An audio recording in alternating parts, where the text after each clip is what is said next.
Hello guys, welcome to Soul Fiction. So in this video, we will see, what if Naruto was born to the Alpha Kitsune lineage? If you enjoy these kinds of stories, don't forget to show us some love by hitting the like button and subscribing to the channel. Your support means the world to us. Now, let's start the story. Chapter 1. Fox born under lantern sky. The old fox shrine didn't have a name anymore. Storms had taken the wooden sign years back, and moss had done the rest.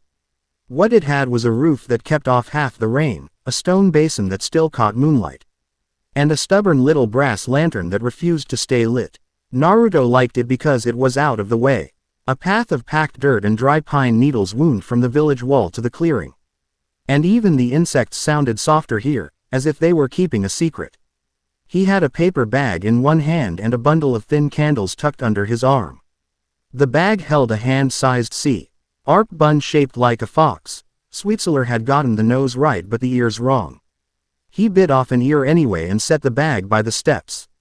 "Hey," he told the shrine, because it felt rude not to. "You looked miserable the last time I was here."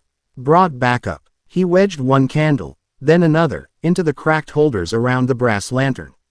He struck a match, but the breeze kept nosing in, a playful jerk stealing flame the way a cat steals fish. The match burned down to his fingertips. He hissed and shook it out, blowing on the singed skin. Okay, you win." He cupped the next match, shoulders hunching, and leaned close until his breath fogged the brass.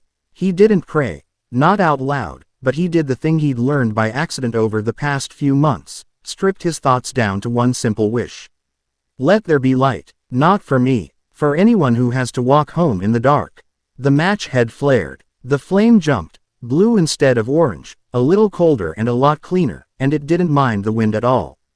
It climbed the wick as if the candle had been waiting for that exact color all its life. Naruto froze, because he hadn't meant to do that. He stayed crouched while his own reflection stared back from the lantern's face. Wide eyes, whisker marks, hair catching the candlelight like straw, and felt a second gaze behind his own, patient and ancient and not unkind. "You're loud," that other presence said without saying anything. "Loud, but you learn." He didn't speak to it. He didn't run either. He lit the rest of the candles, one by one, watching blue fire take quietly, and when he looked up, the clearing was a pocket of soft light in the dark woods. Bugs drifted through like falling ash. He blew on his fingers again and propped his elbows on his knees. "You know," he told the shrine, "Iruka-sensei says if I put this much effort into kanji, I could probably fill out a mission form without it turning into a crime scene." A night breeze came off the trees and played with his hair. The lantern flame didn't flinch. He ate the rest of the fox bun. He didn't leave offerings because he didn't have coin to spare, but he did leave the better half of his skewered dango on the steps, and said, "If there's a fox spirit here, you better share that with any raccoons. Don't be greedy." On his way back to the village, he felt watched. When he turned, there was no one on. The candles and one moth bumping its head against the lantern's glass. The watched feeling wasn't bad, just attentive, like a medic checking for a pulse. He didn't sleep much. He never did on nights like this.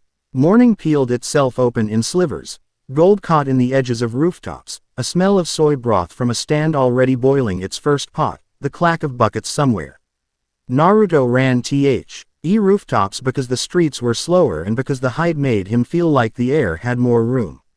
When he dropped down into the training yard, dust leapt in a grateful little cloud from under his sandals. Kiba was already there, fang paint fresh, smug grin ready. "Thought you'd oversleep," he called. "Me." Naruto made a show of stretching, spine popping in 3 easy notes. "I've been up since forever. Some people dream. I do push-ups. You do noisy," Kiba said. Iruka clapped once, and 30 heads swung his way. Pairs. No flashy jutsu. Read and react. It wasn't a real rule. Most of them barely had jutsu to flash, but it set the tone. This was about what your body understood before your brain had caught up. Naruto got matched with a boy who had half a foot of height on him and a lot of pent-up irritation. The boy came in hard, like a door getting kicked. A straight line, all shoulder. Naruto didn't meet the hit. He stepped into the empty space the punch wanted to pass through. He listened with more than ears. The boy's breath hitched on the upstroke. His heel slid a half-inch on dust. Naruto's palm kissed the inside of the boy's wrist and tugged, just enough, the way you tug a loose thread. Momentum did the rest. The boy stumbled past him, confused but unhurt. What was that? Kiba shouted, half offended, half impressed. You didn't even. Don't telegraph, Iruka said mildly. Though Naruto saw the flicker of surprise in the lines around his eyes. Again, Naruto hadn't always been able to hear how people were going to move.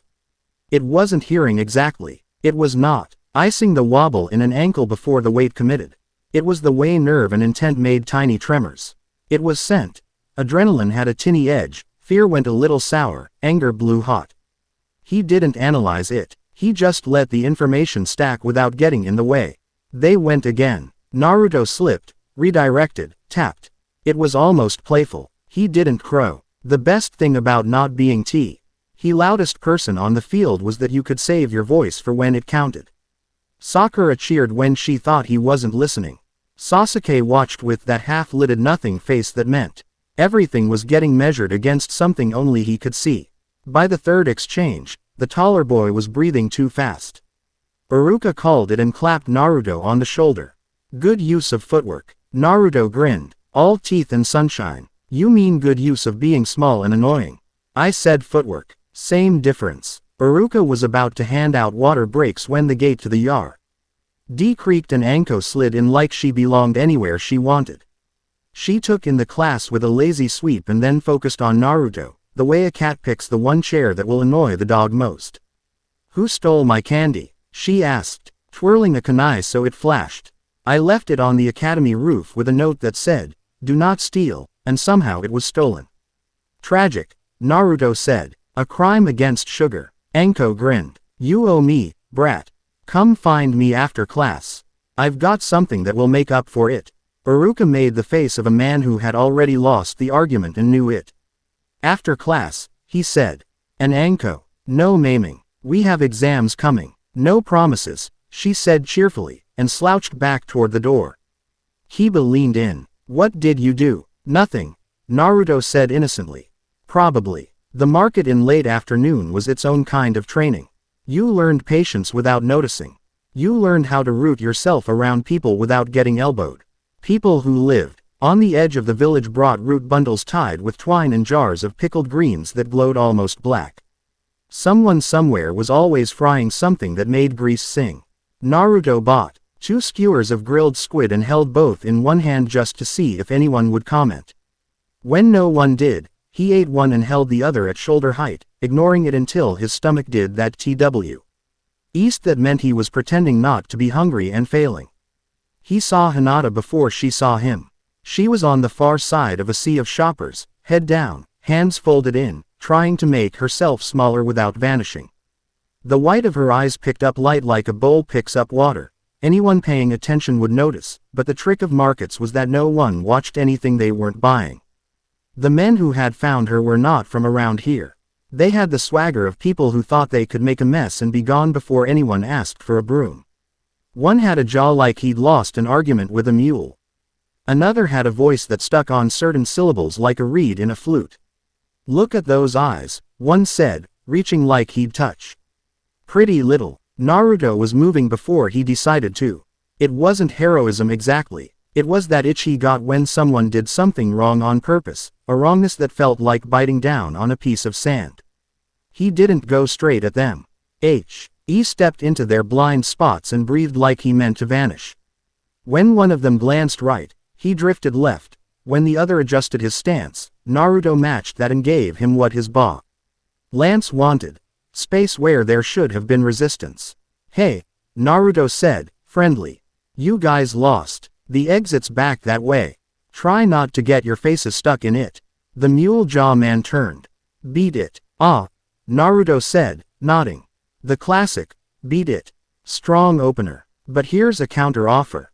He lifted his empty hand and let it split into 2, then 3, shadow hymns at the edge of their vision. Not clones so much as a trick of angles and rhythm. Glamour. He didn't know how he did it. He sent them where the men's attention already wanted to go and let that do most of the work. The man, with the snagging voice, swore and grabbed at one of the Narutos that wasn't there. Naruto slid in where the hand had been and set the heel of his palm on a wrist, pressing just enough to numb the first 2 fingers. The man yelped and jerked back. Hinata's eyes had widened, but she didn't scream. He liked that about her. She didn't waste sound. "You don't want this," Naruto said, softly enough to it only belonged to their little circle. "There are a lot of people here who are very protective of very quiet girls.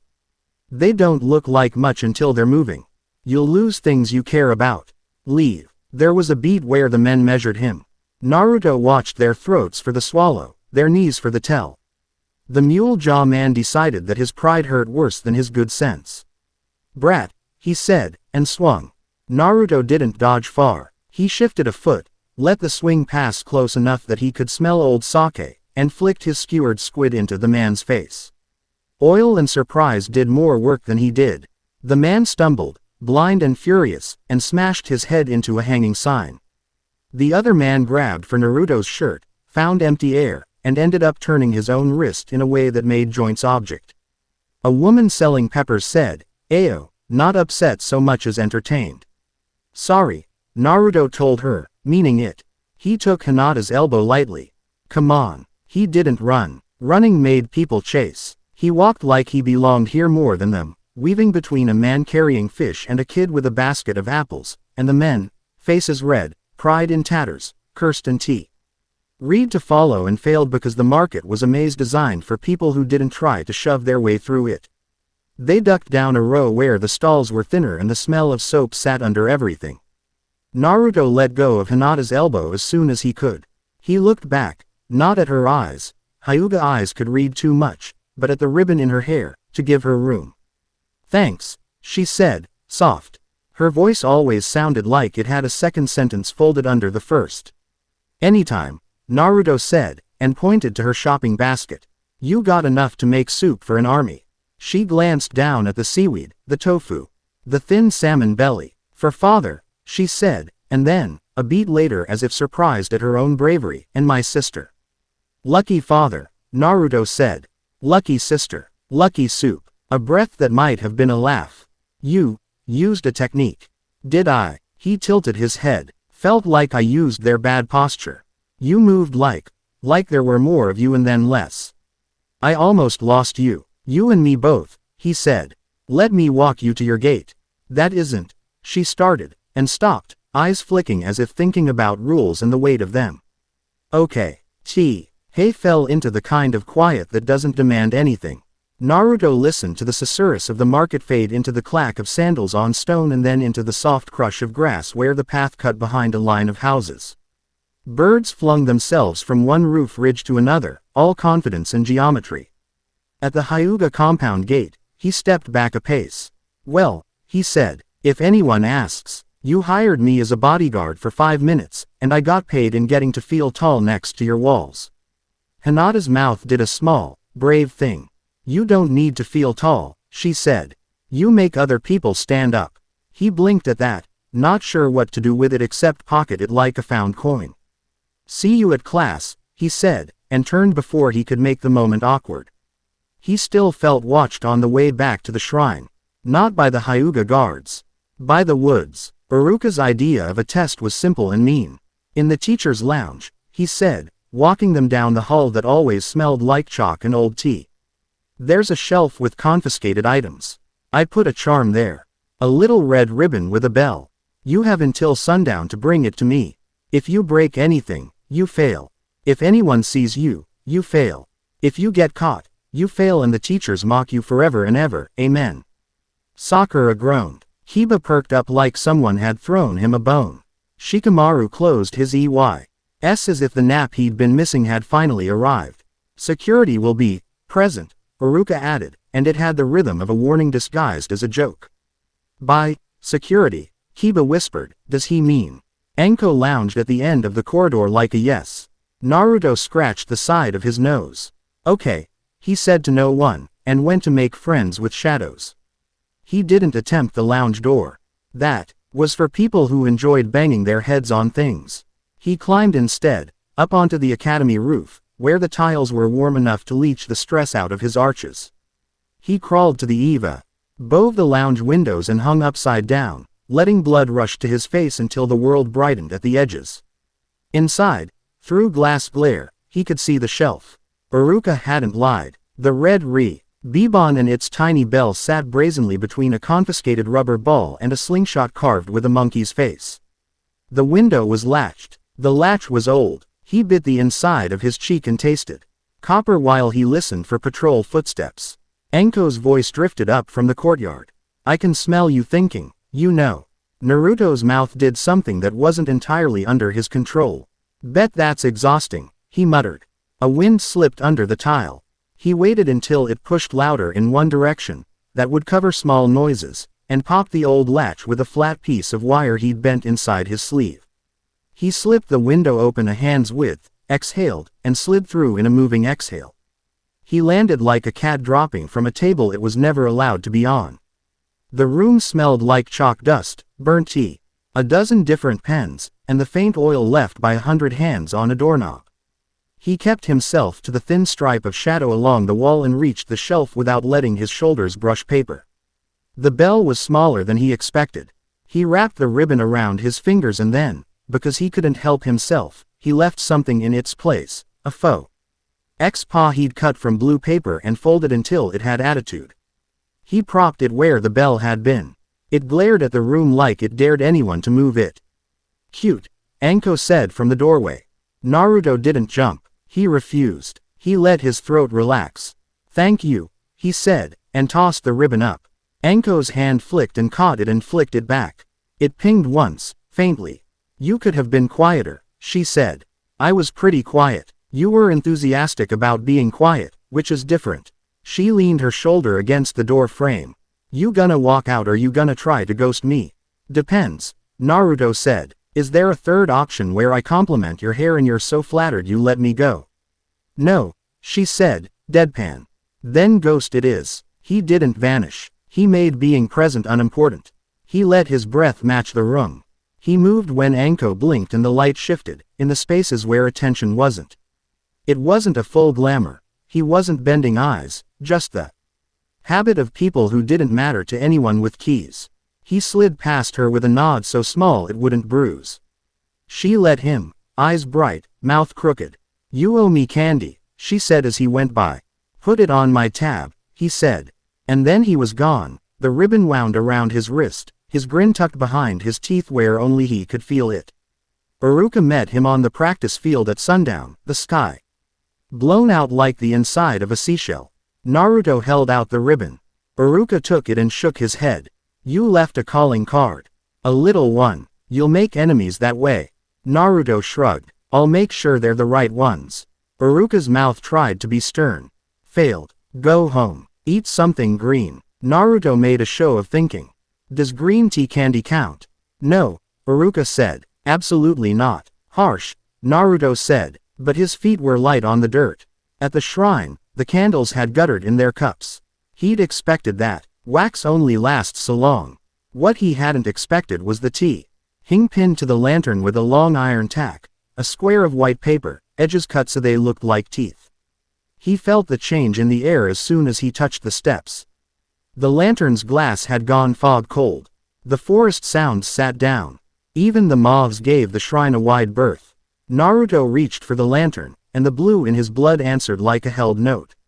The paper swallowed it. The feel of his foxfire didn't go out. It went sideways, as if it had been told to stand in a corner and be quiet until it forgot how to speak. "Hey," he said, keeping his voice easy because the tightness in his chest would only grow if he fed it. "That's rude." He didn't know exactly what he was looking at, only that it had been put here by someone who wanted him to try to light his candles and feel small when he couldn't. He leaned in, and he could smell it. Salt and ash and the dry rasp of old script. There were faint brushstrokes on the paper, too pale to read unless you leaned until your nose almost bumped it. Something moved behind him. He turned and found Anko at the tree line, shadow pooled around her boots. She flicked a knife the way some people snapped fans open and shut. "Don't touch it," she said. "I wasn't going to." "You were," she said.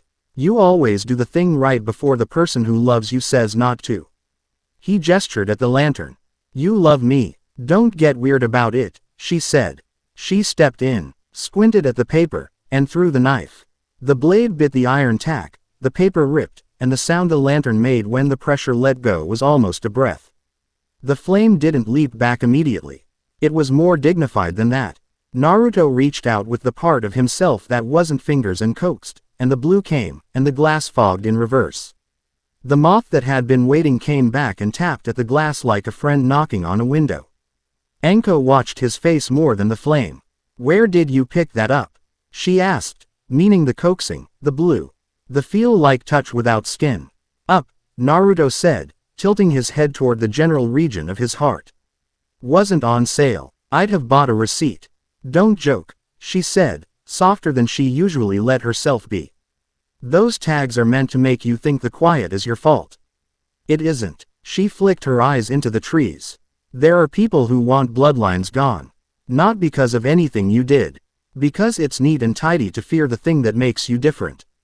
Who did this? Naruto asked. People who are about to become my problem, Anko said. Yours too, probably. Because you attract trouble like it owes you rent. Naruto stared at the torn paper.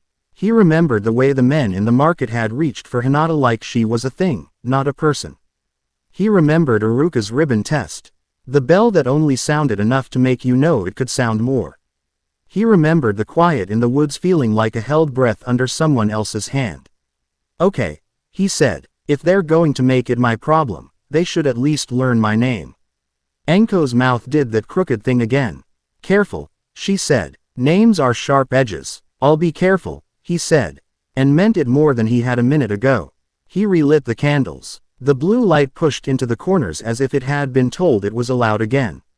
The chill went out of the brass. Don't go home the same way you came, Anko said, already blending into the shadow she wore like a tailored coat. Make your path weird. My path is always weird, Naruto said, and she snorted and was gone. He too. Okay, 3 different routes that were all slightly wrong on purpose. He crossed a yard where laundry hung at night and smelled like rice and soap. He walked along a wall that had a crack shaped like a rabbit. He doubled back twice just to see if his watched feeling changed. It didn't. It remained interested rather than hungry. On a rooftop 2 houses away from his place, he found Hinata, knees drawn up. Looking out at the village as if the rooftops were a shoreline and she was deciding whether to swim. He didn't creep. He set his foot down so she would hear him. She glanced back quickly, and relief moved across her face like a breeze. Oh, she said, and then, hi, he said. He sat at a respectful distance and set a paper bag between them without fuss. I have something you obviously need. What? Her eyes flicked to the bag. Dango, he said, I owed you one for letting me feel useful earlier. You were useful, she said, and then blushed very slightly, as if the truth embarrassed her. Then I'm paying myself, he said. And you were an unfortunate bystander to my good mood. She made a sound that wasn't quite a laugh but wasn't far. She took a skewer and bit, delicate at first. Then like she trusted that the world wasn't going to snatch it away. They watched the village without having to agree to do so. Someone somewhere played a flute with more enthusiasm than technique. The Hyuga compound lanterns looked like a line of held notes. On the far side of the village, near the wall, a single bell sounded, too faint to be the clock, too low for any temple he knew. Hinata shivered. Did you hear that? Yeah, he said, probably just the wind smacking a wind chime. That is not how wind chimes work, she said, and startled herself by sounding almost scolding. Her hand flew to her mouth. I'm sorry. That was good, he said, grinning. You should scold me more. I live in fear of becoming unscoldable. That would be terrible, she agreed, solemn as a judge, and then smiled for real. He leaned back on his hands and let the weight of the day shift down his spine. He wanted to tell her about the paper tag on the lantern and Anko's knife finding the tack exactly. He wanted to keep it close too, because saying it out loud felt like giving the people who'd placed it an extra bite. I think, he said instead, some people think the best way to make the world quiet is to put a blanket over it. And you? She asked. I like wind, he said. And bells, sometimes. When they're real. She nodded, as if that was the kind of answer she'd hoped he'd give. They shared the last dango until there wasn't enough left to share, and then he stood. Exams tomorrow, he said. Sleep if you can. You too, she said. She looked at him like she was memorizing. The angle of his shoulders against the sky. Thank you. For walking with me. Anytime, he said, and meant it. The academy courtyard was a net of light the next evening. Paper lanterns hung in slow rows that made the air look warmer than it was. Students tried to act unimpressed and failed. Parents pretended not to cry and failed better. Iruka wore a tie that looked like it had barely survived. The war of being tied by hands used to kunai. Naruto stood under one of the lantern strings and let the light stipple his skin. His pulse felt steady. He wasn't used to steady. He liked it. He found a matchstick in his pocket. He hadn't put it there. He struck it off his thumbnail, listening for the tiny scratch that always sounded louder when you were trying to be casual. The flame shivered, orange, ordinary. He leaned toward the lantern above him as if he meant to borrow its light. The flame went out. Rude, he told it, and pulled in a breath that went all the way down. He didn't say a prayer. He repeated the simple wish he'd picked up without learning. Let there be light so people who need it can find their feet. His fingers burned cold and then warm, as if someone had lit a candle behind his skin. Blue wove up his hand in a thin ribbon. It wasn't dramatic. It wasn't a roar. It was a quiet refusal to go out. He touched the lantern's rim, not the paper, and the wick caught blue with a sound like someone sighing out. He kept his hand there a heartbeat longer, steady, because steadiness felt like defiance too. He smiled and let his breath go slow. Across the courtyard, Anko whistled once. A note only he seemed to catch. Hinata, in a cluster of classmates, looked up at the exact second the lantern changed color. Her eyes widened and then softened, like the part of her that Sue. NTED all the small things had just checked something off in neat script. Iruka saw, of course he saw. He didn't say anything. He scratched the back of his neck and pretended to adjust a lantern cord and didn't ruin the moment. The sound came again. The low bell, not from the academy, not from any temple. It rolled under the laughter, under the nervous chatter, under the clink of cups, and sat like a threat that thought it was a secret. Naruto let the blue run to the tips of his fingers and then away, so there was no show to make, only light. He didn't look for the bell. Whatever wanted him to feel cornered could wait. He took the ribbon Iruka handed him, red with a small stamped leaf at the end. His name was written in neat brushstrokes. The ink had bled a little at the edges where it met the fibers of the paper. The way names sometimes do when they're ready to grow. Congratulations, Iruka said, voice trying to be formal and failing into fond. Try not to trip over your own feet on the way out of childhood. Too late, Naruto said, and Iruka laughed so hard he had to wipe his eyes. Naruto tied the ribbon around his wrist. The bell somewhere far off tried to set the where and when of his fear. To make it a thing with coordinates. He let the lanterns drown it out. He breathed with the people he was in a future with. He didn't know all of them yet, but he'd learn. On the edge of the courtyard, in the shadow between two trees, a man in pale robes watched with the patience of mold. He held a piece of white paper with teeth-cut edges. He didn't move when the lantern flames brightened. He only tilted his head, as if cataloging. Naruto didn't see him. He saw his friends, his teachers, the shape of his village. He saw a path out of the courtyard that went under a line of lanta. RNS and into a night that would not be allowed to be quiet. He lifted his hand and felt blue hum under skin. He smiled, small and sure, the way someone smiles when they've decided not that they can win, but that they can show up for the fight without losing themselves first. The bell tolled a third time. It wasn't loud, it was just there. He let it be. He had better bells. He had a shrine that wanted candles. He had a path that liked to be weird. He had people to walk home. Chapter 1 end. Chapter 2. The Bridge of Names. They left under a low sky that couldn't decide if it wanted to rain. Naruto jogged backward for a few steps, waving to the gate guards until one of them yelled at him to watch where he was going. He spun and fell in alongside the others. Kakashi read while walking, his book slanted to keep the drizzle off. Sasuke looked like he'd eaten his feelings for breakfast and they'd agreed to sit and frown in his stomach. Sakura kept glancing at Naruto as if she wanted to ask him something and couldn't decide if the answer would be ridiculous. Hinata walked a pace behind, light foot quiet. She wore a rain cloak that made her look like a splash of ink against the road. When Naruto caught her eye, she lifted a hand that barely qualified as a wave and then let it fall like a secret. Kitsune trudged with a bottle he swore was water. He had the face of a man who had once smiled so much it hurt, and then had to stop for a while. "Remind me," Naruto said to Kakashi up front, "how are a 4-man escort plus a Hyuga loan from Kurenai-sensei on a client who swears a lot and underpays?" "Because," Kakashi said without looking up, "Mist is a liar and Byakugan doesn't blink. And because the Hokage likes you alive." "That's thoughtful," Naruto said. "I'll send a thank you fruit basket. Or a coupon." Sasuke made a sound that might have been contempt, or might have been a yawn auditioning for a better part. A crow folded itself out of a pine and rode the air above the path. Naruto watched it, then the road.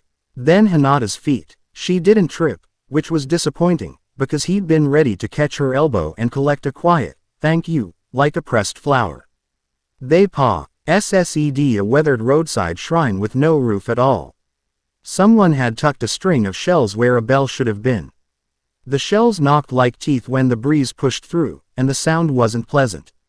Naruto didn't like how the shells tried to be a bell and failed, so he wasn't surprised when the ambush came out of the puddle-stained ditch like two fish deciding to grow legs. Chains hissed. Kakashi let them take him instead of making a speech about how sloppy it was. The demon brothers' blades sang against iron and then cut air. They were very pleased with themselves for the half-second it took for Naruto to introduce their wrists to a fence post. Sasuke took one chain. Sakura took the other with a fluid yank that said she'd been practicing without talking about it. Naruto stepped head into the bigger brother's shadow and adjusted his elbow angle like a friendly tailor. Joints clicked. Hinata's palm slid between blade and throat with just enough pressure to say no, not today. Kashi reappeared mildly from behind a tree. "Nice," he said, "but don't get cocky. Save some for the exam graders." "We'll send them a fruit basket," Naruto said.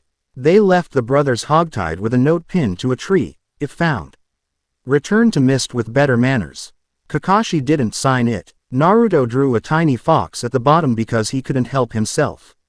By the time they reached the river mouth, the light had gone from pewter to dull silver. A fisherman in a boat that looked like it had been mended by prayer waved them down without waving. He kept his hands on the oars like they were the only honest thing he owned. "Keep low," he muttered. "The mist is nosy." Naruto sat beside Hinata under a tarp that smelled like old nets. Kitsune sat across from them, eyes on the fog like it owed him money. Naruto unclenched the fist he hadn't realized he'd made. A thin seam of blue tickled along his palm and then hid, as if shy in front of strangers. He angled his wrist under the tarp. The GHT threaded between his fingers and touched the wood. It didn't flare. It rested. Hinata's eyes dipped to his hand and then lifted. She didn't say anything, which he appreciated. Her foot found a brace in the boat without looking. When the hull knocked once against a drifted log, her shoulder bumped his. She didn't flinch. "You kids don't talk like kids," the fisherman said to no one in particular. "We're not allowed," Naruto said. "There's a tax." The fisherman snorted. "There's a tax on everything."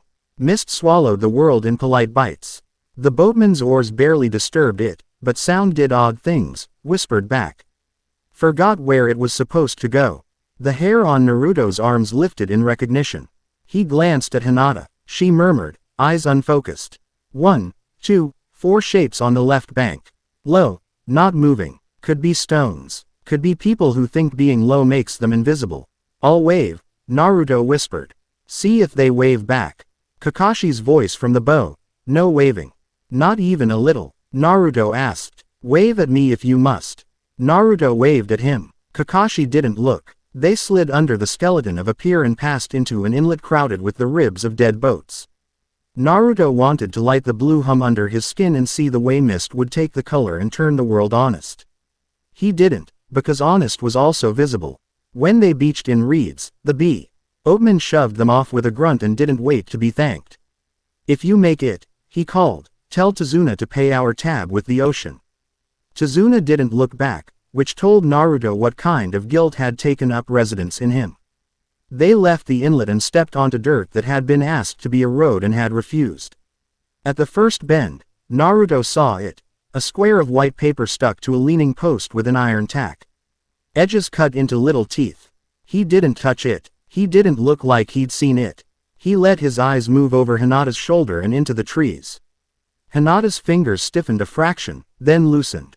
She'd seen it too. Kakashi didn't slow. Keep moving, he said, easy. Don't feed stray cats. Naruto didn't smile. He swallowed a handful of blue hummingbird heartbeats and walked. The first sound of Zabuza was not steel. It was a laugh that didn't belong to a person so much as to a blade. The sword hit the road like punctuation, buried itself shoulder deep in a stump, and shivered. A man stood on the spine of the flat blade as if he were born there. He had bandages like a bad idea wrapped around his mouth. His eyes were used to fog. He looked at Kakashi and saw a puzzle. He looked at the rest of them and saw notebooks. Kids, he said, and made it sound like a diagnosis. Man with a sword compensating, Naruto said under his breath. Sakura elbowed him once without malice. Sasuke's mouth tightened with interest. Kakashi shut his book with one finger marking his place. Momochi Zabuza, he said. I'd ask for an autograph, but your pen is a little large. Hand over the old man, Zabuza said. Soft as a coat. Let me go home. No, Kakashi said, and pulled his headband up like a curtain. Mist poured over the road, thick, deliberate, almost polite. Naruto tasted it and found it clean. Unlike the stink that clung to null paper. He checked for bells under the sound of the wind. None. Good. The white paper tag behind them stayed behind, a note held for later. Stay on Tizuna, Kakashi said. If we die, run. That's a terrible plan, Naruto said, and Kakashi's eye creased in a way that meant he agreed and had no better one. Zabuza vanished into his own fog. Kakashi went after him, and their clash carved the mist into stakes and echoes. Naruto didn't pretend he could see that fight from end to end. He didn't try. He focused on not dying. He made Naruto's at the fringe of sight. Glamour felt easier in mist, like the air wanted to collaborate, and set them to drift, not as clones but as wrong angles. Sasuke took the left like it owed him. Sakura took Tizuna's elbow because being useful was her love language and none of them were going to argue with that. Hinata leaned their little group's balance the right way at the right time. There, she breathed, barely a sound. 2 o'clock, low. Naruto's hand was already there. His kunai met one that had expected air. The thug made a subdued surprise noise and went away to think about his choices. Zabuza and Kakashi traded absence and impact. A moment unrolled where Zabuza's blade kissed Kakashi's shoulder hard enough to make anyone else fall down and stay. Kakashi didn't. He bought an inch, with blood and turned it into a foot with leverage. Naruto kept counting breaths, kept them short so he wouldn't drift into the part of himself that wanted to light the world up and hold it still. He failed once. He felt the blue run to his palm in a clean line and let it go because the mist wanted to show him how beautiful it could be. Light bloomed and the fog drank it with gratitude. The light didn't reach far. It didn't need to. It drew a circle that said here, exactly here, and thugs with knives that liked finding exactly here rushed toward the brightness. Off, Hinata whispered, not scolding, anchoring. Naruto let the flame cut itself out rather than snuffing. He put his hand on the path and felt damp grit. He was starting to understand. Light drew things that thought they deserved it. Kakashi took the fight high and then low. Water made copies of people and then forgot which one it had started with. Zabuza tried to put a blade where Kakashi's neck imagined itself. Kakashi traded space for time. Time cost less here. When the sword finally missed by a hair because Kakashi let it feel like a good idea to miss, Zabuza's laugh hardened.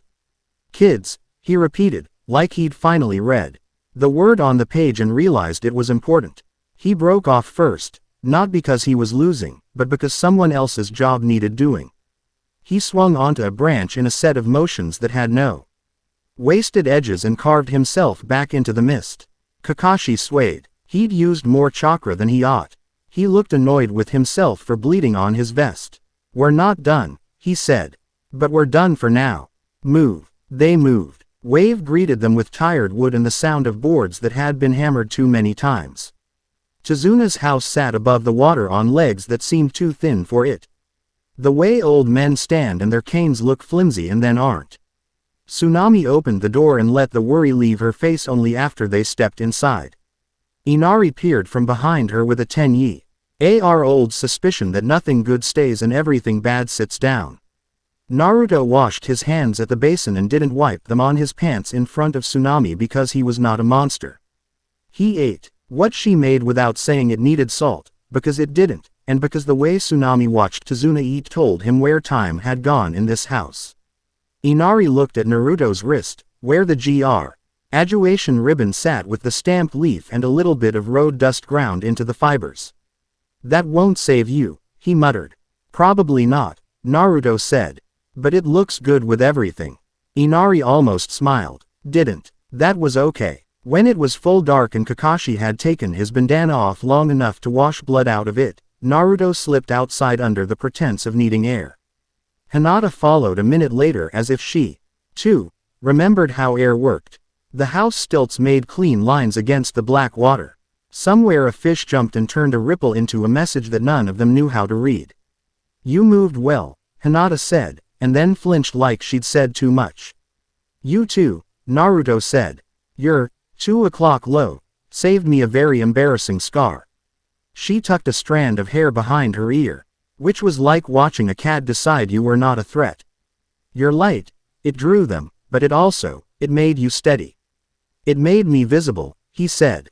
Which is a problem if I want to be alive later. Her mouth did a thinking curve. Not if you choose where to stand. People chase light. You can make them chase it where they're safe. Or where they fall. That sounded ominous, Naruto said. And that got him a real small smile. He walked along the narrow boardwalk until the lights of the village made a broken string on the water. At the path's bend, a figure crouched among tall grass, long hair tucked.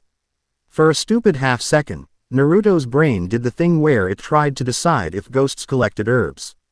Then the figure glanced up and smiled, and ghosts didn't smile like that. Sorry, the stranger said. Didn't mean to startle you. You didn't, Naruto said automatically, and then owned it. You did a little. The stranger's hands were careful. I'm collecting, not stealing. A relative is sick, they said. I'm picking what helps. The forest keeps secrets that are kind. Naruto understood the desire to lie about your life in a way that left both of you with dignity. I believe you, he said. He pulled a small paper fox from his sleeve, blue, folded badly. He handed it over. For luck, or for keeping a name on you, if anyone tries to make you forget it. The stranger turned the fox in their fingers like a tiny puzzle. That's kind, they said, sounding like they hadn't had much practice making those words. I'll keep it. What's your name? Naruto asked, because that was the point of the charm. The stranger thought about lying well enough to do it convincingly, then didn't. Haku, they said. Nice to meet you, Naruto said. Don't get caught by people who like to catch things. Quote, Haku smiled like someone taught themselves how. I won't, they said. They went the other way on the path, soft as wind. Naruto watched long enough to memorize the shape of them in case memorizing mattered later. Back at the house, Hinata waited just inside the door, like a lighthouse that didn't want to brag about it. Herbs, Naruto said, for a relative, or for lies. I'll keep watch, she said. Yeah, he said, meaning more than the night.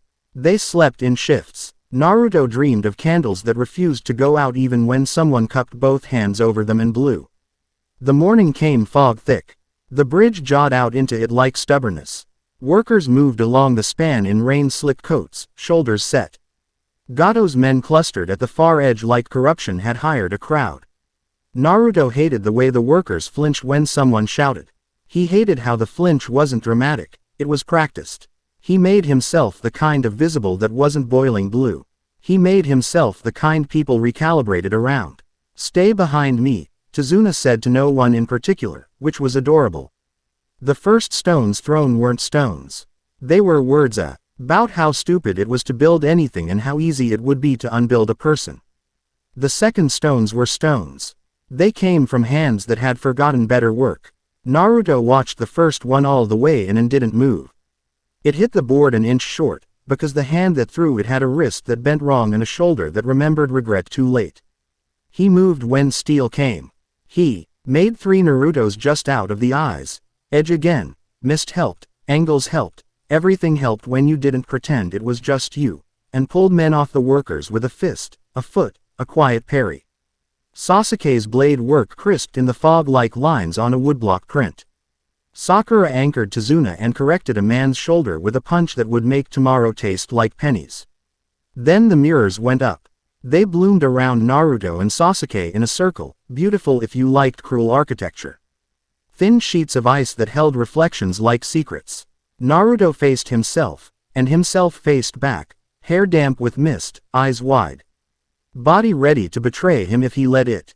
Haku stood within a mirror, face calm, voice small because glass eats sound. "I'm sorry," they said, and the sadness wasn't a trick. Sasuke's mouth set. Kunai went like black birds. The mirrors sang and held. Needles answered. First a few, then many, neat and fanned and cold. Naruto felt the hammering of angles inside his ribs. There, there. You can step there. He echo-stepped. It wasn't teleporting. It was telling your body to be a few inches to the left, a fraction of a breath before your mind thought that was a great plan.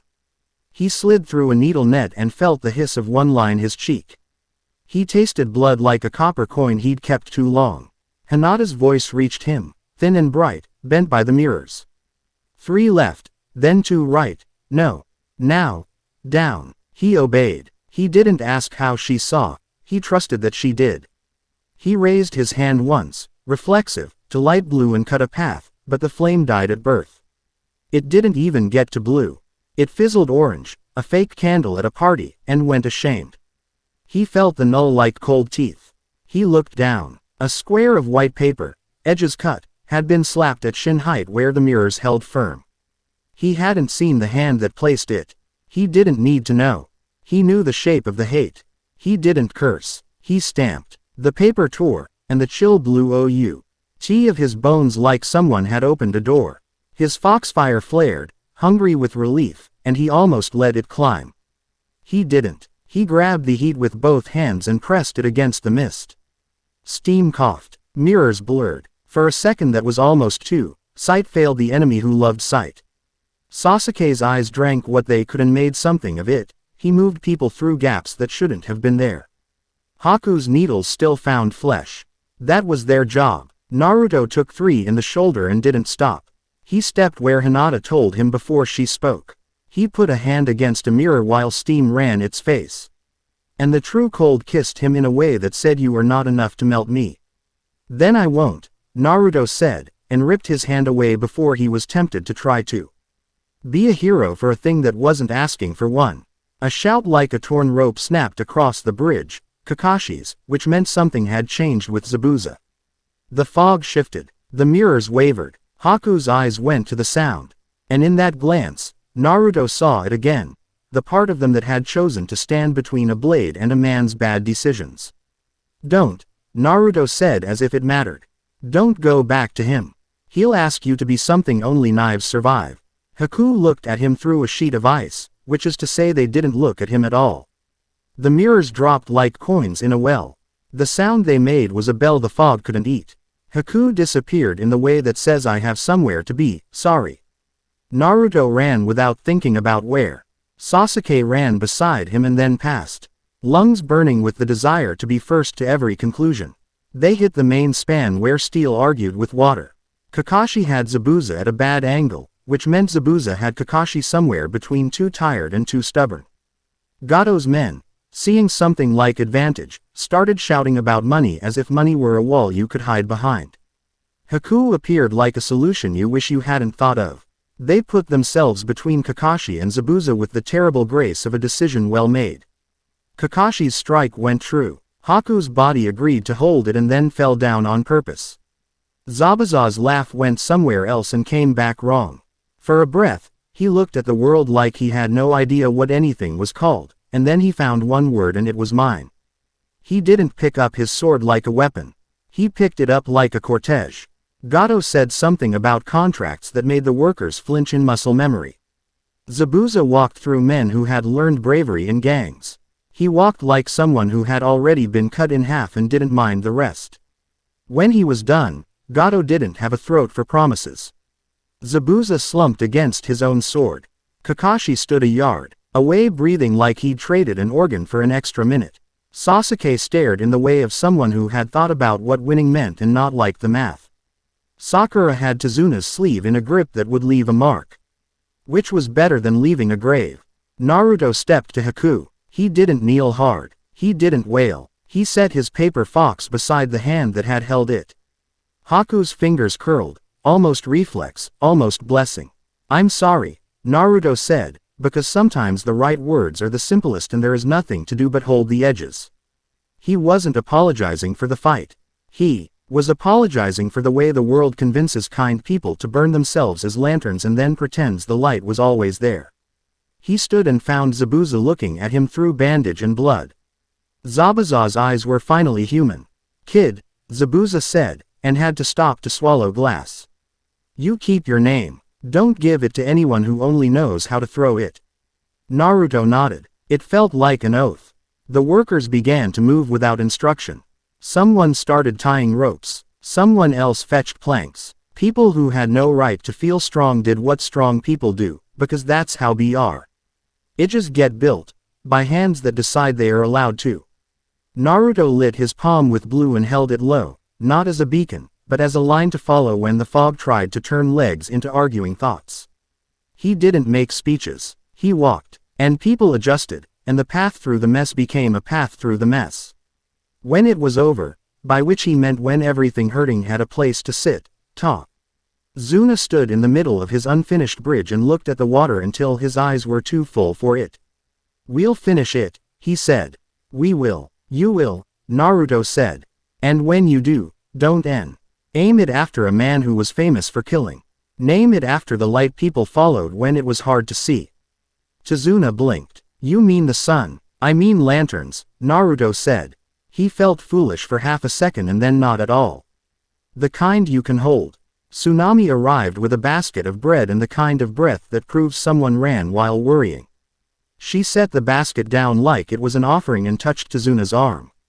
Inari didn't look for Naruto to prove anything. He looked for where to carry boards. Naruto nodded at him without making a thing of it. The pale sect made itself present in a different register. They found the body at the bridge's far footing. Not one of Gato's men. Not one of theirs. A stranger in pale cloth that had liked to be quiet. White paper tucked in the mouth like a coin for a ferryman. Edges cut like teeth. No wounds worth counting. The skin around the tongue burned in a square, as if held to something that said hush and meant it. Kakashi stood with his hands in his pockets like the best way to keep them from making fists was to make them look lazy. "Careful," he said, and meant don't let this in your head, and also let it in your head because that's the only way we get ready. Naruto didn't touch the paper. He didn't have to. He could feel the way it tried to say his name wrong. He bent, slid the square into a cloth he didn't plan on using again, and tied it shut like a bad secret. Hinata stood a step away, eyes soft and furious. "It's not just mist," she said, like she was tasting the truth and finding it sour. "No," Naruto said. He tucked the bundle away. "It's anyone who decides the easiest way to make the world tidy is to erase the parts that don't fit on their shelf." Sasuke made a skeptical noise but didn't argue. He was busy looking down where Haku had gone down. He didn't like the shape he made in that scene and didn't know how to fix it yet. Sakura looked at the workers and made a list in her head of who needed bandage, and who needed words and who needed both. They took Zabuza and Haku to the edge of the forest because the water wanted them and the earth had a different idea. Kakashi said something brief that got in before grief could close the door. Tsunami set a lantern on a stone and didn't pretend it wasn't for her as well. Naruto waited until there was nothing left to carry. Then he walked to the middle of the unfinished bridge and climbed onto a stack of lumber. He lit his hand. He touched one lantern, then another. Blue took politely and didn't brag. A chain of little flames found the breeze and agreed to move with it. "What do we call it?" someone asked. almost smiling at the superstition of asking a boy to name a bridge. Naruto shrugged, feeling suddenly stupid and not caring enough to stop. The lantern span, he said. So you remember to light it when things try to snuff you out. That's too poetic, a woman in a headscarf said, and then, no, it's fine. Shut up, Kenta. Kenta didn't say anything, a man said. He was going to, she said, and Kenta closed his mouth on a complaint that died young. They laughed the way tired people laugh when the world has decided to give them 10 grams. Ood minutes and they are smart enough to take them. When they walked back to Tizuna's house as the fog thinned to a see-through sadness, Hinata fell into step beside Naruto without asking. He let the silence do the kind thing and not name what it was holding. At the door, Kakashi caught Naruto's shoulder. His eye was bloodshot, but not unfriendly. That paper, he said. I've got it, Naruto said. Burn it, Kakashi said. Later, Naruto said. I want to know how it bites before I kill it. Kakashi looked like a man doing math with lives and hating the numbers. Don't do it alone, he said. Don't give it your name even to study it. Quote, Naruto nodded. He wasn't going to do either of those things. He was going to do exactly those things but with company so it didn't count as alone. On the porch, Inari sat with his knees up and his chin on them like boys do when they're deciding whether to be angry at the world or at themselves. Is it over? He asked. No, Naruto said, but the part you have to be scared all the time is. That's not how it works, Inari said. It can be, Naruto said. If a lot of tiny brave things happen in a row. Inari considered the idea like it might be a trap. Okay, he said at last. Which meant I don't believe you, but I want to. Naruto went around back, took out the cloth bundle, and set it on a rock. He untied it with the same care Anko had in fingers when a knife decided to be precise. The white square smelled like old commands and wet chalk. He held his hand over it. Blue gathered, ready and skeptical. He didn't light it. He breathed a ND let memory do the lighting. The shrine lantern sighing awake, Hinata's, down, at exactly the right second, Haku's hand around a paper fox, Zabuza's keep your name. The blue came without drama. It touched the paper's edges. The teeth-cut curls blackened. The center held, stubborn. He smiled in a way the paper wouldn't understand. Hinata, he called softly. She stepped around the corner, not surprised. Yes, wind that doesn't scatter. Can you cup it? He lifted the square. It trembled as if remembering how to be strong. Hinata shaped her palms the way she did when she framed a target in her sight. Air gathered without gusting. A soft held thing. Naruto fed a thin blue into the held air. The flame didn't lick. It lay down. The paper charred from the cut edges inward, the teeth giving up first. When the last white flake went gray, the smell turned from old chalk to clean ash. Naruto crushed the ash between finger and thumb. It didn't bite. Thank you, he said. Hinata nodded. We do it together. Yeah, he said. They went inside. The house was warmer than the night had any right to be. Tsunami pressed bowls into hands. Kakashi leaned against a pillar and pretended to rest his eye, while actually listening to the way the boards creaked. Sasuke found a place to sit where he could see doors and windows both. Sakura stole Hinata's seat and then scooted over without being asked. Nah. Ruto kept the little ash smear on his thumb as a reminder. Not of fear, of how things burn if you make the wind right and the flame honest. When sleep came, it didn't fight him as much. The last thing he heard was the river moving under the house like a big animal shifting in its sleep. In the morning, they'd start back. Gato's men would be quiet in the way bullies get when someone bulldozes their boss. Tizuna would have a new list for lumber. The bridge would have a name before it had all its planks. On the path out, Naruto would stop at the leaning post and see that the white square had been replaced. He'd tear it again and feel the teeth less. He'd keep the promise to learn how to break a hush that wasn't his. For now, he slept like someone who'd chosen not to let bell sounds write the story for him. The candles in the shrine miles away burned blue as if they had heard. Chapter 2 End. Chapter 3. Leaves, sand, and smoke. The banner over Training Ground 44 cracked in the window. ND made a sound like a flag disagreeing with its pole. A girl in sand-colored wraps stood under it with a folded war fan slung across her back like a door she could open on anyone. The wind tugged a strand of her hair free.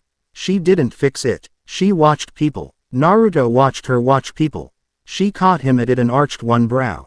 "You going to stare all day?" she said, "or are you going to say something I can mock later?" "I was composing a haiku about how your fan could decapitate an ox," he said. "But I'm shy," she snorted. "You don't look shy." "I'm good at disguises," he said, deadpan. And that pulled a little twitch at the corner of her mouth that probably counted as a smile. "Cage's daughter," Konkuro Stage whispered from behind a bundle of puppets, like he wanted the words to drop heavy. "Temari. Don't annoy her." "Too late," Temari said, without looking away from Naruto. "What are you, hungry?" Naruto said. "Also Naruto." "Sand," she said, tapping the fan's edge with 2 fingers. "Also Temari." She glanced over his shoulder. "Your Byakugan girl is going to bump into that post if you don't steer her." Hinata had been looking everywhere at once, her attention spread thin as a veil to catch movements. Naruto shifted half a step and his shoulder brushed her sleeve. She adjusted without looking, as if she'd decided at some point that his body existed to be leaned on in passing and hadn't told him. Which was fine, because she'd been right. Anko appeared on a railing above the gate like gravity was someone else's problem. "Welcome to the Forest of Death," she called. Voice bright the way a match is bright. Try not to provide the name with more material. Before that, there was the written test, which sounded like a joke until you saw the proctors' faces. Naruto sat with his exam paper and tried not to think about bells in fog. The room smelled like ink and nerves. He was not good at being quiet, but he was better at being useful, and usefulness today meant letting breath ripple down the row. He set his palm on the desk. The blue under his skin did not light. It hummed, an almost music that wasn't sound. He found Hinata's breath by feel and matched it for 2 cycles. Then Sakura's, fast at first, fierce. He exhaled until the air in a 5-desk arc shifted more slowly. People thought better when their lungs weren't convinced they were dying. He didn't cheat. He didn't need to. He watched the way the proctors watched and learned the shape of their attention. When one of them glanced hard at a boy 2 rows ahead, Naruto coughed, just once, to move the gaze. It wasn't noble, it was practical. Hinata finished a problem and didn't pretend she hadn't. He liked that about her. At the end, Ibiki collected papers like he was gathering secrets for a bonfire and told them they had passed in a tone that suggested some of them hadn't but would learn from it. Naruto walked out with his pulse steady and his shoulders low, and Temari fell into step B. Sighed him as if the corridor belonged to them. "You breathe like a commander," she said. "I breathe like someone who forgets to, unless reminded," he said. "Forest next. You like trees. I like weapons," she said. "Trees are fine. They make good graves and better cover." He grinned. "We'll get along." The gate's teeth ground shut behind them. Anko flicked a set of scrolls toward Kakashi without standing up straight. "Heaven and earth," she said. "Make the symbol whole, win a prize. Prize is not dying and also being allowed to brag about it later." The forest ate light in a way that felt personal. Naruto tasted pine sap and water. And under it, something else. A thin iron tang that wasn't blood. He glanced left. Hinata's eyes had gone pale wide. By the time she whispered, he knew. "Bells," she breathed. "But not." She didn't finish, because finishing it aloud would have given the bells what they wanted. Naruto heard them too without hearing them. Not sound. Absence drawn into circles, quiet that pushed back and cancelled. He knew what it felt like to have his blue go sideways. The pale paper on the shrine. The bridge mirror. He swallowed, and the swallow stuck like a bead on a string pulled too tight. "Stay close," he said. He didn't say to whom. He set the pace without looking like he was leading. He kept his palm low and kept the hum small. The silence pressed like blankets laid on a person who wasn't cold. Orochimaru's presence came and went like whether someone had paid extra for. It moved through the trees like a front, a change in pressure. Snakes in the brush didn't slither, they dissolved. Naruto's skin said do not be interesting and he obeyed. A Sanin's gaze slid past their group and kept going, as if the forest itself had decided to hold them to its ribs. Somewhere not far, Another team would carry a bite on the neck and a mark like a brand and make a choice about what the word power was supposed to cost. He breathed in and out and didn't try to own that story. They worked the bells like a puzzle. The first one didn't make a sound. Naruto walked into it and all the hairs on his arms lay down. The blue in his blood shrugged and went inert. It wasn't gone. The world had just decided not to listen to it. Hinata's fingers ghosted his sleeve. 3 nodes, she whispered. Low, high, low. Lines between. Soundless tripwire. Sakura said, eyes narrow. If we cut it wrong, it triggers nothing and we get cocky. Or it triggers everything, Sasuke said. Anko's laugh came from a shadow like a knife drawn quietly. Now you're thinking like a person who enjoys being alive. Good. Don't get artsy. Use a stick. Naruto picked up a fallen branch and prodded lightly at the low node. It wasn't a tag. It was a bell without a clapper, paper teeth cut and sewn to a thread that ran up and around like a spider's patient web. He let the stick touch the paper, and his blue twitched as if it wanted to bark and was told to sit. What bites it? He asked Hinata. Wind that doesn't scatter, she said. More to herself than to him. And, rhythm. It's a machine that believes in one heartbeat. Give it 2, and it argues. Tamari slid in, amused. You've been playing G with fans your whole life and didn't think to tell me. Stand back. She opened the fan 1 notch. 1. The air moved as if making a promise with itself to be a certain shape. Tamari didn't blow, she pressed. Naruto fed a thin sash of blue into the controlled breeze the way you feed a ribbon through a ring. The paper curled, fought, and then went ash-gray along the edges like it was remembering how to stop obeying. The node frayed. The quiet loosened a fraction. Sakura, watching angles, slipped 2 senbon at once and clipped the high line with a sound like a hair being cut.